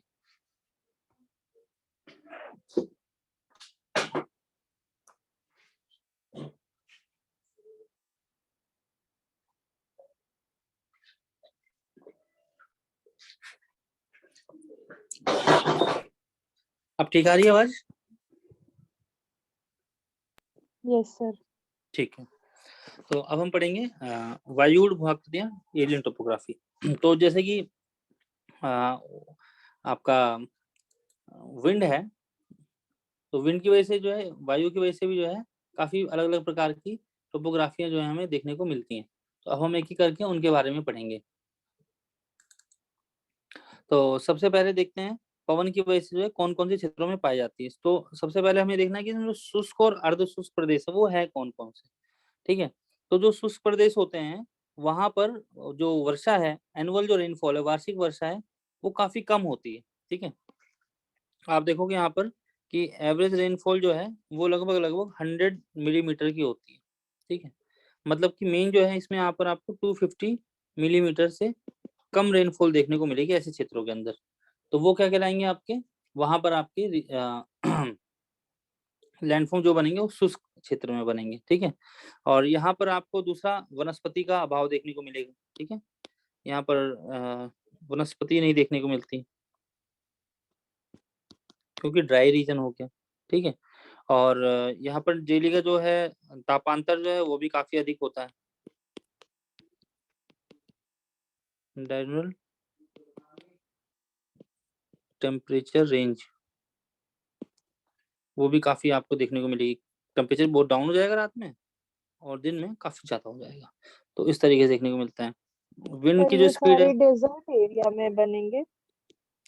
हाँ, कुछ डेज़र्ट में और कुछ जो है सेमी डेज़र्ट सेमी एरिया जहाँ पर डेज़र्ट तो नहीं है लेकिन फिर भी जो एरिया है वो काफ़ी ज़्यादा ड्राई है, ठीक है? ऐसे क्षेत्र में देखने को मिलते हैं। और सर जैसे यहाँ कि पे वनस्पति मतलब वेजिटेशन ना? हाँ, वेजिटेशन अच्छा। वो काफ़ी कम होती है। उच्च वेग वाली आपको पवन देखने को मिलती है और जो रेगिस्तानी थोड़ा-सा एरिया हो जाता है वहाँ पर रेत जो काफ़ी ड्राई है, तो वहाँ पर रेत का बाहुल्य आपको देखने को मिलेगा। मतलब कि रेत ज़्यादा होती है काफ़ी, है ना? और जो रेनफॉल है वो भी काफ़ी अनिश्चित होती है। ठीक है? ऐसा नहीं है कि एक प्रकार की बिल्कुल उतनी ही रेनफॉल जैसे 100 मिलीमीटर है तो वो होएगी। तो अनिश्चित वर्षा होती है। ये सारी इसकी खासियत है, खूबियाँ हैं, ठीक है?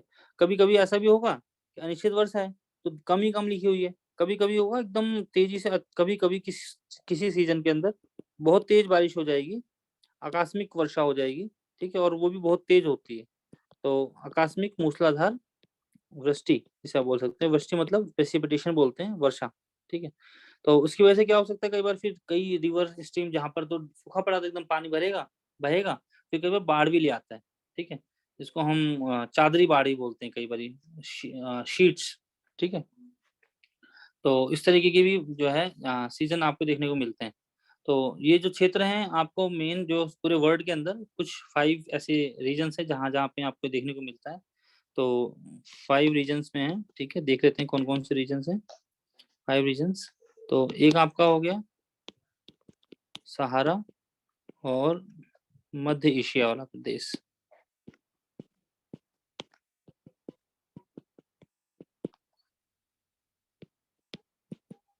ठीक है? तो इसमें आपका सारा जो भी मरुस्थल वाला प्रदेश है, वो सारा आ जाता है, जिसमें कि आपका सहारा का मरुस्थल हो गया, अरेबियन मरुस्थल हो गया, भारत के अंदर जो हमारा थार मरुस्थल है वो हो गया, ठीक है? काराकोरम, किजिलकुम मरुस्थल हो गया, तकला-मकान, गोबी का मरुस्थल, वो सारे मरुस्थल जो हैं, वो इस क्षेत्र में आपको देखने को मिलेंगे। दूसरा फिर एक आता है जिसे हम जो कि दक्षिण अमेरिका के अंदर सॉरी अफ्रीका के अंदर है। अमेरिका का भी है, दक्षिणी अफ्रीका का भी है और अमेरिका में भी है।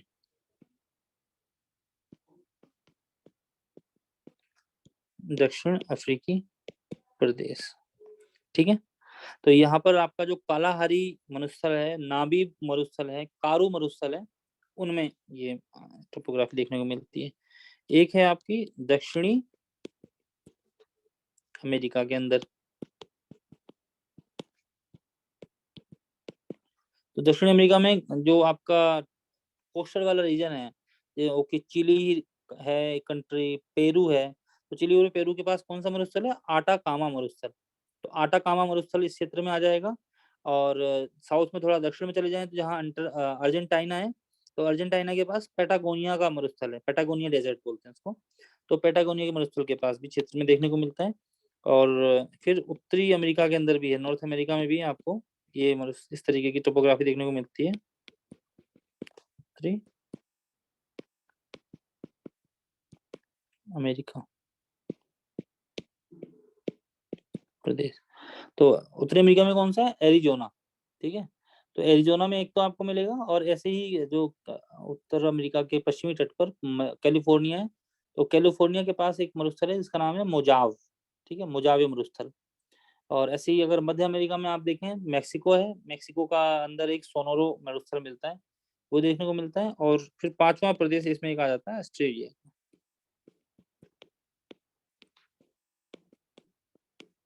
ठीक है। तो ऑस्ट्रेलिया ही मरुस्थल का पूरा जो प्रदेश है वो बोल सकते हैं मरुस्थल प्रदेश।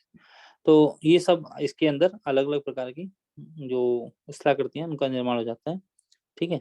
तो पवन की वजह से जो ये अलग अलग प्रकार के निर्माण हो रहे हैं, इनमें कुछ एक टर्मिनोलॉजीज हैं, तो वो टर्मिनोलॉजी मैं आपको एक बता दूं। इसमें एक वर्ड आता है जिसको हम बोल देते हैं अर्ग, हिंदी में बोलते हैं इसको अर्ग।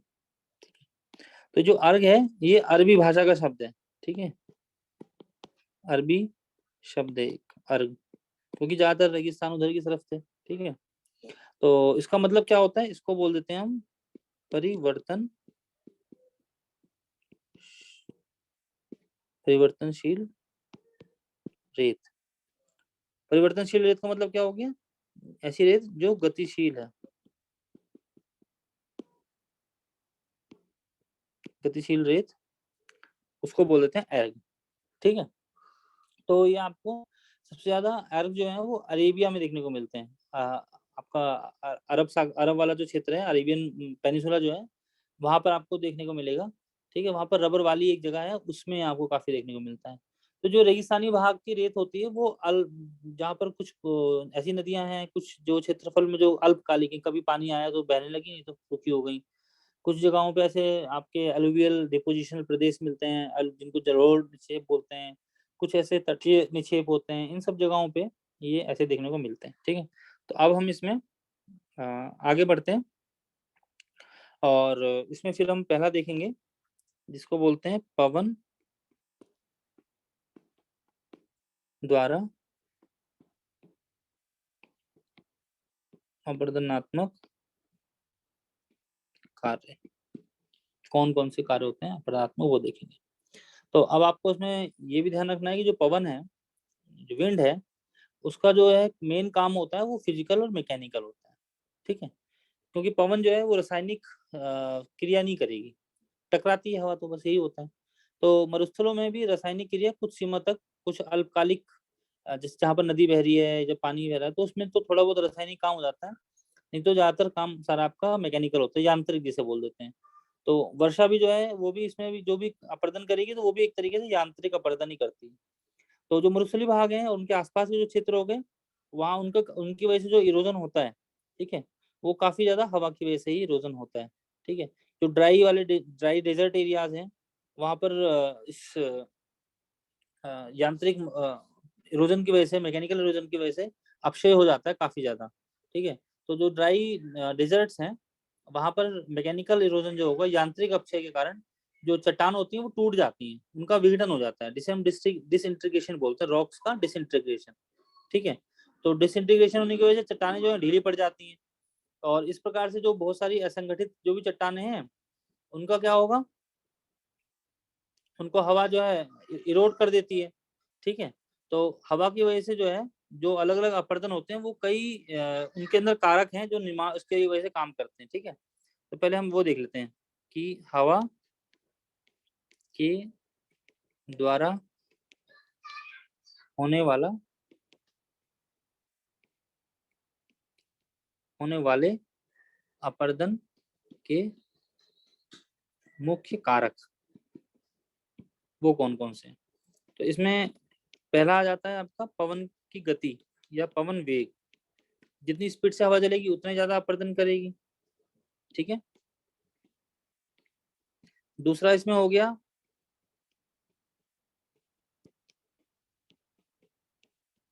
अपरदन के यंत्र, ठीक है। अपरदन के यंत्र का मतलब से मतलब क्या है, रेत हो गई, धूल हो गई, कंकड़ हो गए, पत्थर हो गए, है ना, ये हो गए। और इनकी अपरदन के यंत्र की प्रकृति, ये भी काम करते हैं, कितने नुकीले हैं, कि उनका आकार कितना बड़ा है, छोटा है, ठीक है, उनकी मात्रा कैसी है, ज्यादा है, कम है, इसकी वजह से हो जाता है। ठीक है। सी इसमें आता है फिर आपका सेल संगठन कि चट्टानें जो हैं वो कैसी हैं, वो जुड़ी हुई आपस में कितनी मजबूती से हैं, बारीक कमजोरी से जुड़ी हुई हैं, मजबूती से जुड़ी हुई हैं, किस प्रकार की हम चट्टानें हैं, वो सब इसमें महत्वपूर्ण होता है। फिर इसके अंदर डी आता है जिसे बोलते हैं वनस्पति। अगर वनस्पति थोड़ी बहुत है तो वहां पर किस प्रकार से काम होगा, और वनस्पति नहीं है तो किस प्रकार से होगा। ज्यादा वनस्पति होगी तो अपरदन कम होता है, तो वनस्पति तो यहाँ पे ना के बराबर है, बहुत ही कम होती है, नहीं होती एक तरीके से, तो उसकी वजह से भी अपरदन की गति जो है वो बदलती रहती है। फिर आता है तापमान। तापमान कम और ज्यादा होता रहेगा, तो तापमान की वजह से भी जो है चट्टानों में अंतर आएगा। आर्द्रता वहां की कैसी है उसकी वजह से भी होता है। वर्षा की मात्रा कम ज्यादा है, कितनी हो रही है, उसकी वजह से भी अपरदन का काम होता रहता है। ठीक है। तो अपरदन अपरदन जो है यहाँ पर नॉर्मली क्या होगा, धरातल के ऊपर होता ही रहता है। तो पवन के वेग से जो वायुड़ अपरदन जो एलियन इरोजन हो रहा है वो काफी बड़े प्रभाव से होता रहता है। लेकिन आपको ये ध्यान रखना है कि जो चट्टान का जो हवा की वजह से जो अपरदन होता है वो लगभग लगभग आपके धरातल से, जमीन से 182 सेंटीमीटर के ऊपर ही होता है। 182 सेंटीमीटर के ऊपर ही होता है, क्योंकि हवा जमीन पे तो बहुत ज्यादा नीचे अपरदन नहीं कर पाती, थोड़ा ऊंचाई पे कर पाती है। ठीक है। और धरातल से जो है लगभग लगभग 20 सेंट ऊपर तक तो 182, और नीचे जो है 20-25 सेंटीमीटर तक, कितनी दूरी पे अपरदन ज्यादा करती है।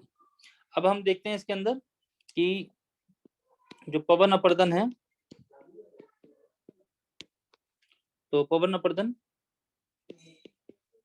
मुख्य रूप से 3 तरह से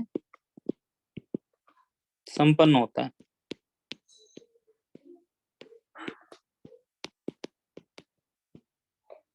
कौन कौन से तरीके से होता है? फर्स्ट होता है डिफ्लेशन, इसको हम बोल देते हैं हिंदी में अपवाहन। अपवाहन का मतलब क्या हो गया कि जो पवन हवा है, हवा के साथ जो चट्टानों के टुकड़े हैं वो उड़ के टकराती हैं दूसरी चट्टानों से, तो उड़ गया, हवा में उड़ गया, तो उसको इसीलिए इसको नाम दिया गया अपवाहन। ठीक है। और इंग्लिश में है डिफ्लेशन। डिफ्लेशन का मतलब क्या हो गया, लैटिन वर्ड है ये, डिफ्लेयर से बना हुआ है। ठीक है, डिफ्लेयर लैटिन वर्ड है, उससे बना हुआ है। मतलब कि इसको शाब्दिक अर्थ इसका बोलेंगे उड़ाना। ठीक है, मतलब उड़ाना। तो चट्टानों से चट्टान टूट टूट के टकरा के जो उड़ जाती है तो उसको आप बोलते हैं डिफ्लेशन। ठीक है। तो जब मैकेनिकल इरोजन होगा, यांत्रिक अपक्षय के कारण धीरे धीरे ढीली पड़ जाती चट्टानें, और जो असंगठित चट्टानों के ढीले कण होते हैं वो पवन के साथ उड़ के और दूसरी जगह पे जाके गिरते हैं, एक परत, दूसरी परत, तीसरी परत, ऐसे परत बना देते हैं। ठीक है। तो उसकी वजह से क्या होता है, मान लो चट्टान है और उसकी फिर एक परत उड़ा दी, फिर दूसरी परत उड़ा दी, तो नीचे का फिर सिर्फ और सिर्फ नीचे की एक जो मेन शिला है, मुख्य मेन जो रॉक है, इसको हम कई बार बोल देते हैं बेड रॉक। ठीक है, ये बेड रॉक ही यहाँ पर रह जाती है। ठीक है, इसको हम हिंदी में बोलते थे आधार शेल। ठीक है, तो ये रह जाती है। तो इस तरीके से चट्टान जो है नग्न हो गई। नग्न चट्टान के ऊपर फिर क्या होगा, छोटे छोटे से यहाँ पर गड्ढे भी बन जाएंगे, क्षेत्र बन जाते हैं, और इस प्रकार से धीरे धीरे कई गहरी गर्त भी बन जाती है, देखने को मिलती हैं अलग अलग जगहों पे, ऐसी वो चीजें हमें देखने को मिलती हैं। फिर सेकंड तरीके से जो करती है दूसरे तरीके से, उसे बोल देते हैं हम एब्रेजन, जो भी हमने पीछे भी देखा था, एब्रेजन या कोरेजन, हिंदी में अपघर्षण। तो अपघर्षण का मतलब क्या हुआ, जब कोई विंड है, हवा है, वो बहुत तेजी से बहती हुई आ रही है, स्पीड से हवा जो है, विंड जो है वो बहती हुई आ रही है, तो उसके साथ साथ अपने बहुत सारे धूल के कणों को भी लेके आ रही है, अपने साथ बहाते हुए लेके आ रही है। तो ये जो हवा के कण हैं, पवन के कण हैं, ये क्या काम करेंगे, रेत के कण। ठीक है ना, ये क्या काम करते हैं, ये एक तरीके से इरोजनल टूल के रूप में काम करते हैं। ठीक है, तो ये जो अपरदनात्मक यंत्र हैं, इनकी सहायता से पवन जो है अपने जो भी रास्ते में कोई भी चट्टान आ रही है तो उस चट्टान को रगड़ कर, ठीक है, घिस कर चिकना कर देती है। चिकना करके अपर्दन कर देती है, अपर्दन करती है। ठीक है, तो जो पवन का घर्षण वाला काम है वो पवन की गति की वजह से क्या क्या दो महत्वपूर्ण हो गए इसमें। जो एब्रेजन होगा, तो एब्रेजन या कोरोजन होगा, ये किन दो कारणों की वजह से हो रहा है। एक तो पवन की गति, कितनी तेज हवा चल रही है, और दूसरा इसमें जो है रेत के कण की मात्रा, रेत के कणों की मात्रा, इन दो कारणों से ये हो जाता है। ठीक है, जैसे कि आप देखते होंगे जब पुताई वगैरह होती है तो रेगमाल का यूज करते हैं, जिसे हम सैंड पेपर बोलते हैं ना, तो उससे दीवार रगड़ के चिकनी कर देते हैं। लकड़ियों के लिए भी इस तरीके से काम करते हैं, है ना, सैंड पेपर का यूज करके लकड़ियों को भी चिकना बनाते हैं। तो इस तरीके से ही हवा भी जो काम करती है, और वो चट्टानों को धीरे धीरे काटती जाती है, कुछ समय बाद उसको पूरा खींच देती है। ठीक है, तो ये लेकिन 182 सेंटीमीटर से नीचे ही होता है। ठीक है, बिल्कुल जमीन पे नहीं होता, और ना ही बहुत ज्यादा हाइट पे होता है। ठीक है, तो इस तरीके का अपघर्षण होता है। इसको कई बार हम क्या बोल देते हैं, इस वर्ड को अब्रेजन की वजह से जो है, जो चट्टानों को घिस के गड्ढे बना दिए उसके अंदर, उसका दूसरा वर्ड भी हम बोल देते हैं, उसको बोलते हैं सैंड ब्लास्टिंग, कि हवा ने सैंड ने क्या किया, ब्लास्ट करके तोड़ दिया चट्टानों को। और इसमें तीसरा होता है जिसे हम बोल देते हैं एट्रिशन, हिंदी में इसको बोलते हैं सन्नी घर्षण, एट्रिशन। सन्नी घर्षण जैसे मैंने आपको पहले भी बताया था कि आपस में जो चट्टानों के साथ, जो हवा के साथ उड़ते उड़ते जो भी शैल के कण हो गए, रॉक पार्टिकल्स हो गए, हवा में उड़ रहे हैं, ठीक है, तो ये आपस में भी टकराते रहेंगे। जो भी शैल कण हैं, धूरी कण हैं, ये हवा में ही है। ठीक है, हवा में आपस में टकराना। ठीक है, तो आपस में टकरा टकरा के रगड़ते रहते हैं, टूटते रहते हैं। टूटते टूटते कणों का जो इनका आकार होता है वो छोटा हो जाता है, गोल गोल हो जाता है, और कई बार अधिक रगड़ रगड़ की वजह से फिर क्या होगा, ये बारीक हो जाते हैं। तो इस तरीके से जो आपस में रगड़ खा के यांत्रिक रूप से जो टूटने की क्रिया है इस चट्टानों की, उसको हम सन्नी घर्षण कहते हैं। ठीक, तो इस प्रकार से ये सारी प्रोसेस चलती हैं, डिफ्लेशन, एब्रेजन और एट्रिशन, अपवाहन, अपघर्षण और सन्नी घर्षण, जिनकी वजह से चट्टाने, हवा जो है चट्टान वाला काम करती है। ठीक है, अब इसमें जो मैंने आपको बता ही दिया कि इसके अपर्दन को प्रभावित करने वाले कौन कौन से कारक होंगे। एक तो हो गया आपका पवन की गति, दूसरा जो रेत और धूलिकण है वो कैसे हैं, उनकी मात्रा कैसी है, शैलों की रचनाएं कैसी है, शैल मजबूत हैं कमजोर हैं, और वहाँ की जलवायु कैसी है। ठीक है, इन चार कारणों की वजह से वहां पर अपर्दन उसी प्रकार का होता है। अब हम देखेंगे कि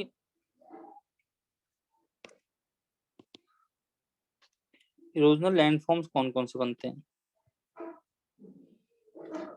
जिनको बोल देते हैं हम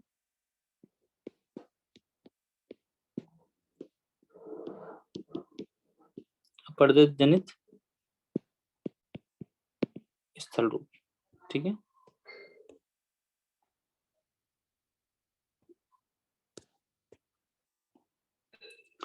तो जो अपर्दन जनित स्थल रूप है, इरोजन लैंडफॉर्म्स बन रहे हैं, उनके अंदर बहुत सारे अलग अलग प्रकार के आपको लैंडफॉर्म देखने को विंड के मिलते हैं। ठीक है, तो जिनमें से कि पहला एक आता है, उसको बोल देते हैं हम बेसिन्स। ठीक है,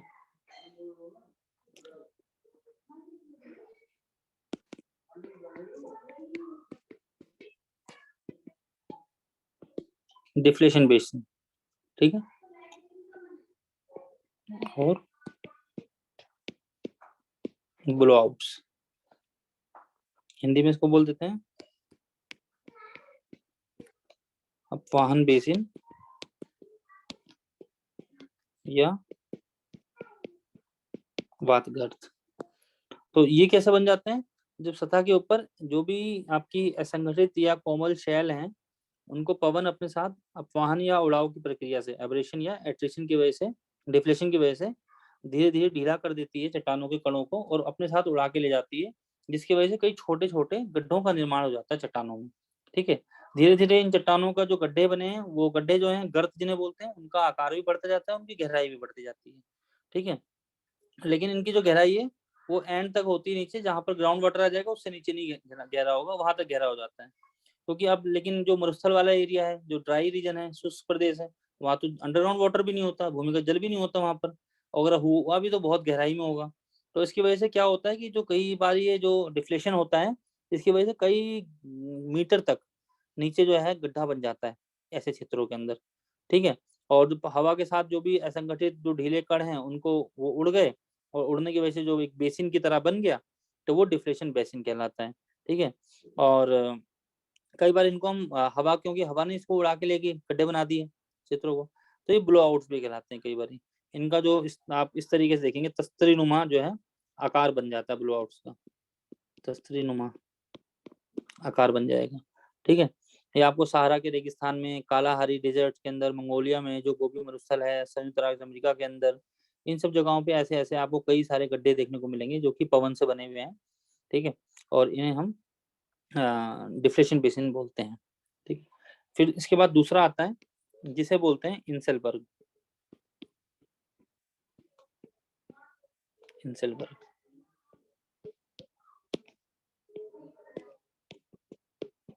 ठीक है। इंसेलबर्ग क्या है? ये जर्मनी सर वर्ड ये है, डिफ्लेशन एक बार और समझा दीजिए। ठीक है। डिफ्लेशन ऐसा समझ लो कि जैसे ये पूरा एक लैंड है, लैंड एरिया है, ठीक है। और यहाँ पर हवा इस तरीके से चलती हुई आ रही है, यहाँ से विंड आ रही है, ये आएगी। ये कई बार यहाँ पर जो टकरा रही है, यहाँ पर कुछ चट्टानें बनी हुई हैं इस क्षेत्र के ऊपर, मान लो इस तरीके की चट्टानें हैं, या इसको दूसरा डायग्राम बनाओ तो इस तरीके से समझ लो, ऐसे चट्टानें बनी हुई है, हवा इधर से चलती हुई आ रही है, ये क्या करेगी, इसमें टकराती रहेगी, और इसके साथ इनको फिर टकराने के बाद अपने साथ इनको तोड़ती रहती है। हवा जब उड़ती हुई आ रही है तो इसके साथ रेत कंकड़ पत्थर भी आ रहे हैं, वो भी टकरा रहे हैं इनके साथ चट्टानों पे। तो चट्टानों को क्या करेगी, धीरे धीरे फिर ये यहाँ पर गड्ढे बनाते चली जाएगी, यहाँ गड्ढे बना दिए, यहाँ गड्ढे बना दिए, यहाँ गड्ढे बना दिए, ये धीरे धीरे कई बार बड़े बड़े गड्ढे बन जाते हैं इस तरीके की। तो ये जो तस्तरी नुमा आकार के जो गड्ढे बन गए बड़े बड़े, यही कहलाते हैं आपके डिफ्लेशन बेसिन, ठीक है, इस तरीके से। तो यही है डिप्रेशन बेसिन हमारा बेसिकली, नीचे नीचे टूट टूट के कटते कटते ये बन जाते हैं। तो यही ब्लो आउट्स कह देते हैं इनको जब छोटे आकार के हैं कई बारी, और फिर डिप्लेशन बेसिन पूरा एक बड़े आकार का गहरा गड्ढा बन गया, वो बेसिन कहलाएगा, ठीक है। फिर नेक्स्ट सेकंड आ जाता है इसके अंदर हिंसलबर्ग।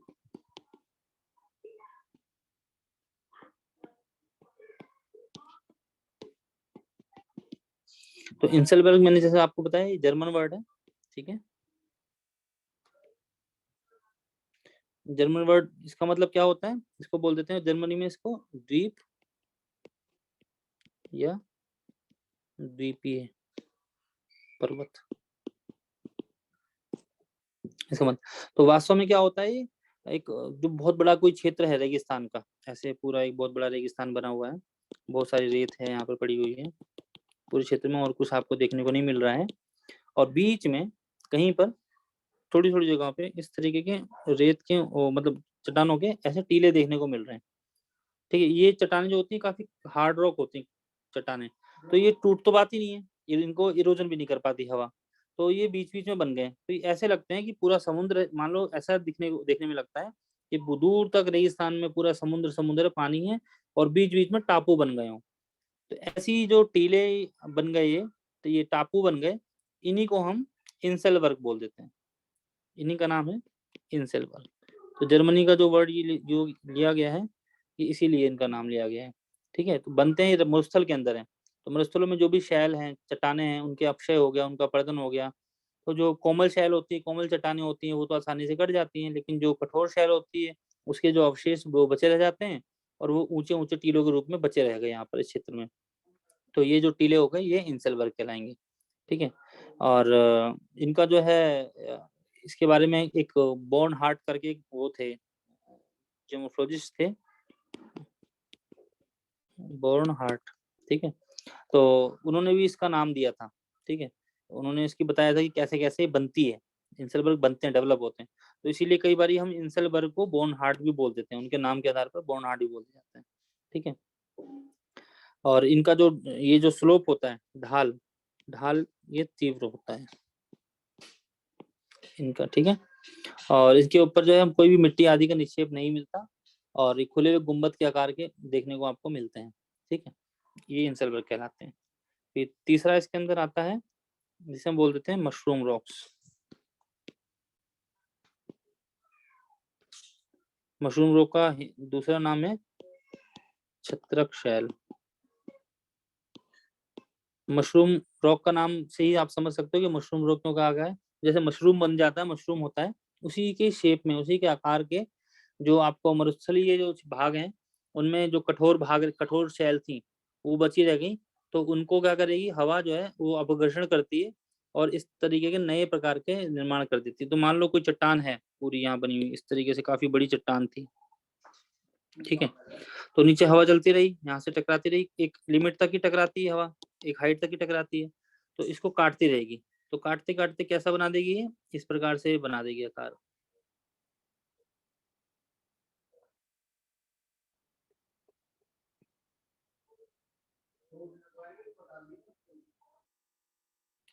ये पूरी रॉक बन गई, यहाँ पूरा रेगिस्तान है, इधर भी रेगिस्तान है। तो ये जो पूरी चट्टान बन गई, ये क्या कहलाती है आपकी, मशरूम के शेप की बन रही है, तो ये मशरूम रॉक कहलाती है, छत्रक शैल, ठीक है। क्योंकि अभी मैंने आपको पहले ही बताया था कि लगभग लगभग एक 6 फुट समझ लो या 182 सेंटीमीटर समझ लो, उसके ऊपर हवा तो ज्यादा प्रदान कर नहीं पाती है, क्योंकि हवा की मात्रा कम हो जाती है। तो नीचे के जो भाग है वहां पर काटने लगती है इसकी चट्टानों को, नीचे से इसने पूरा यहाँ पर इस क्षेत्र को काट दिया हवा ने। और इस तरीके से कई बार तो होता है कि चट्टानों का कटाव एक ही दिशा से ज्यादातर तो होता है, लेकिन कुछ क्षेत्र में जैसा ऐसा होता है कि कई दिशा से पवन चल रही है, अलग अलग टाइम पे अलग अलग पवन, अलग दिशा से चलती है पवन। तो चट्टान का जो भाग है, वो निचला भाग, वो चारों तरफ से कट जाता है। तो नीचे चारों तरफ से कटने की वजह से पतला हो गया, और ऊपरी भाग लेकिन क्योंकि हवा का ज्यादा प्रभाव नहीं पड़ा तो ऊपर बड़ा सा रह गया, तो एक तरीके से इसने छतरी नुमा एक आकार बना लिया।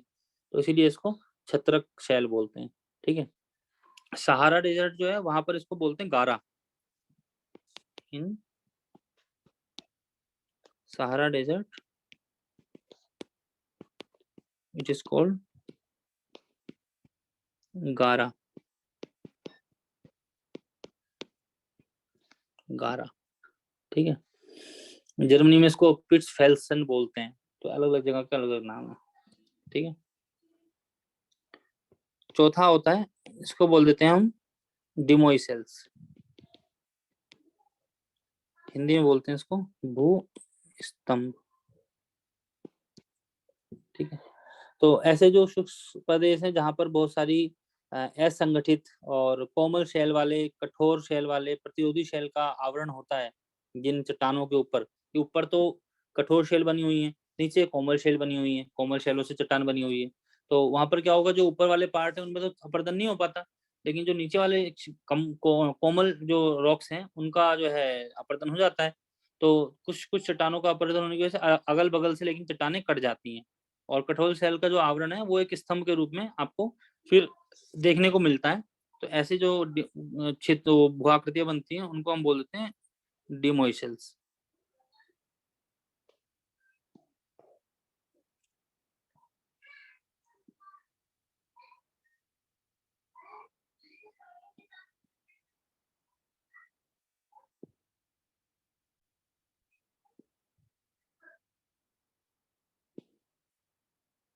ठीक है। इस प्रकार से जो है आपको रॉक स्ट्रक्चर देखने को मिल रही है कहीं ना कहीं। तो ये जो है डिमोइशल्स कहलाएंगे। ऊपर तो हार्ड रॉक है, और नीचे जो है को जो सॉफ्ट रॉक थी वो पूरी कट गई। तो कटाव की वजह से एक नए अलग अलग भू स्तंभ बन के तैयार हो गए। तो ये भू स्तंभ कहलाते हैं, ठीक है। पांचवा इसमें होता है, इसे बोलते हैं ज्यूगन।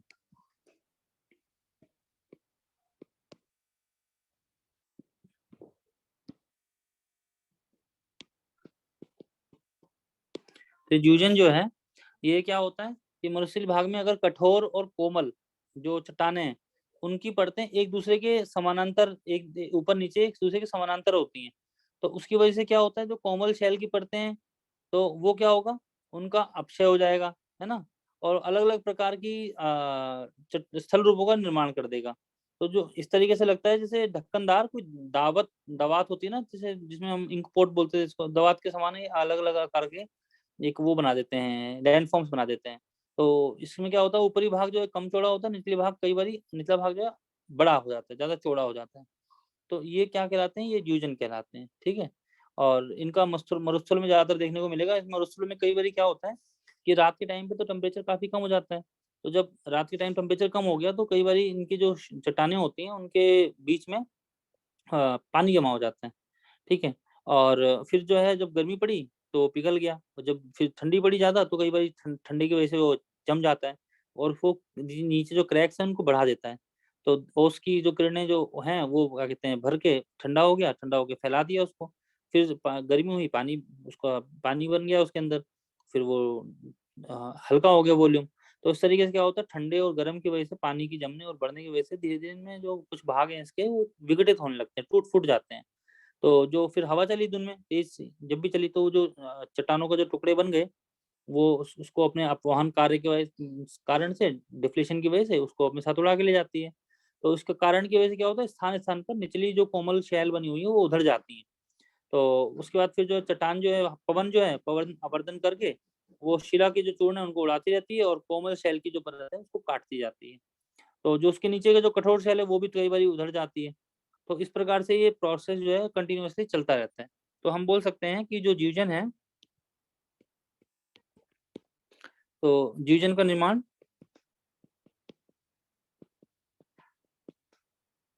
अपक्षय की वजह से होता है। अपक्षय मतलब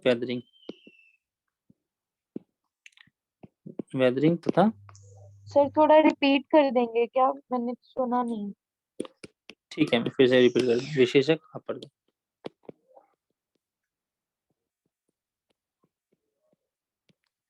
डिफरेंशियल इरोजन के फलस्वरूप होता है।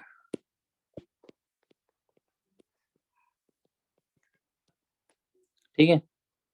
ये क्या होता है कि जो मरुस्थलीय भाग होते हैं, उनमें अगर कठोर और जो कोमल शेल हैं, उनकी परतें ऊपर-नीचे एक-दूसरे के समानांतर होती हैं, ठीक है? इस तरीके से रॉक्स बनी हुई एक कठोर शेल है, फिर एक कोमल शेल है, फिर कठोर शेल है, फिर कोमल शेल है, इस तरीके से ऊपर-नीचे एक-दूसरे के समानांतर इस चट्टानें बनी हुई हैं, ठीक है? तो उसमें क्या होगा अ, हाँ, अपक्षय जो होगा, वेदरिंग होगी और वायु के द्वारा जो अपरदन होगा, डिफ्लेशन होता है, उसके कारण से अलग-अलग प्रकार के आकार के वो बन जाते हैं छिद्र बन जाते हैं। ठीक है? तो पहले जैसे एबीसी में क्या बन गया, इसका मैं कलर चेंज कर लेता हूँ, तो आपको समझ में आएगा। जैसे कि यहाँ पर पहले इस तरीके से हमने काट के इसको इस तरीके का आकार बना दिया, यहाँ आकार बना दिया, यहाँ आकार बना दिया, यहाँ आकार बना दिया। फिर दूसरे इसमें नीचे-नीचे फिर अ, नेक्स्ट उसमें क्या हो रहा है स्टेप में, स्टेप इसके चेंज कर देता हूँ, यहाँ से बना देता हूँ छोटे। फिर नेक्स्ट स्टेप में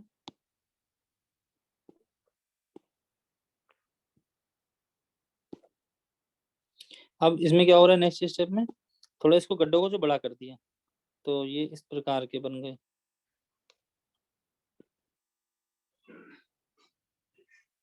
इस तरीके से बन गए, ठीक है?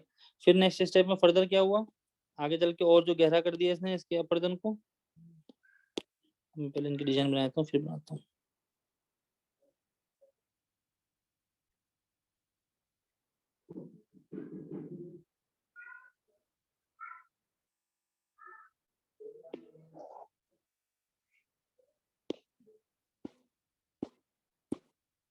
तो ये क्या हुआ इस तरीके से 3 तरीके का स्टेप चला और धीरे-धीरे इसने जीवजन का निर्माण कर दिया। तो इसमें क्या हो रहा है कि कई बारी जो ऐसे प्रदेश होते हैं, जो शुष्क प्रदेश होते हैं, तो इसमें क्या होगा कि जो ऊपरी भाग था, वो कठोर शैल का आवरण था इस चट्टानों पे और इसका जो है ऊपरी भाग समतल था।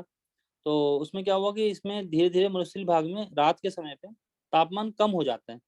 तो तापमान कम होने की वजह से जो रॉक स्ट्रक्चर्स होते हैं, उनके बीच में कई बारी जल जमा हो जाता है, ओस पड़ती है। तो उसकी वजह से क्या होगा इसमें पानी जमा हो गया और पानी जमा हो गया और उसके बाद फिर जब दिन में सूर्य की किरणें पड़ी, धूप निकली, तो उसकी वजह से जो है वो पिघल जाता है और पानी उसमें रह जाता है।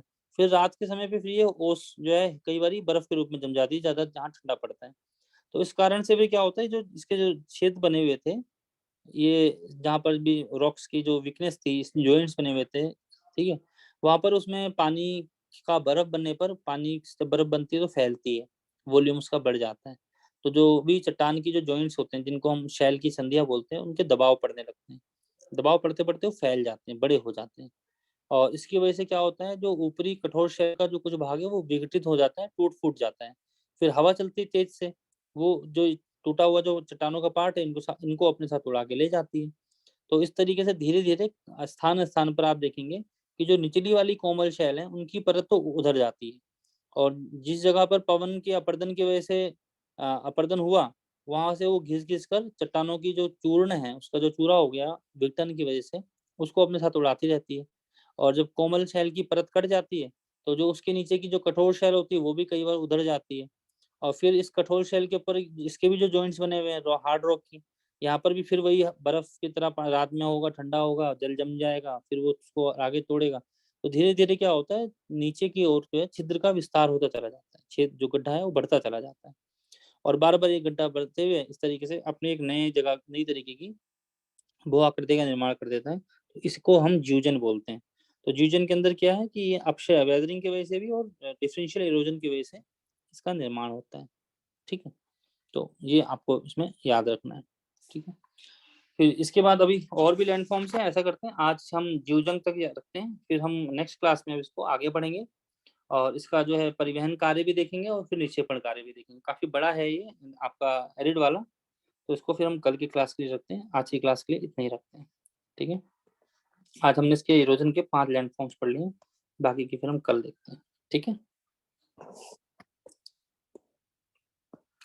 ये जब जी सारे सर।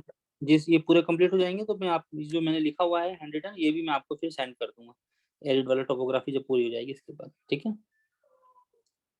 तो आपसे नेक्स्ट क्लास में मिलते ओके हैं। सर।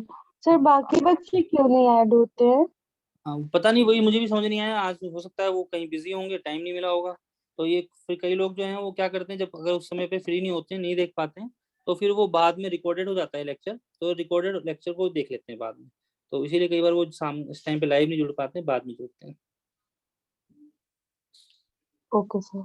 Thank you sir. ठीक है, ओके, वेलकम।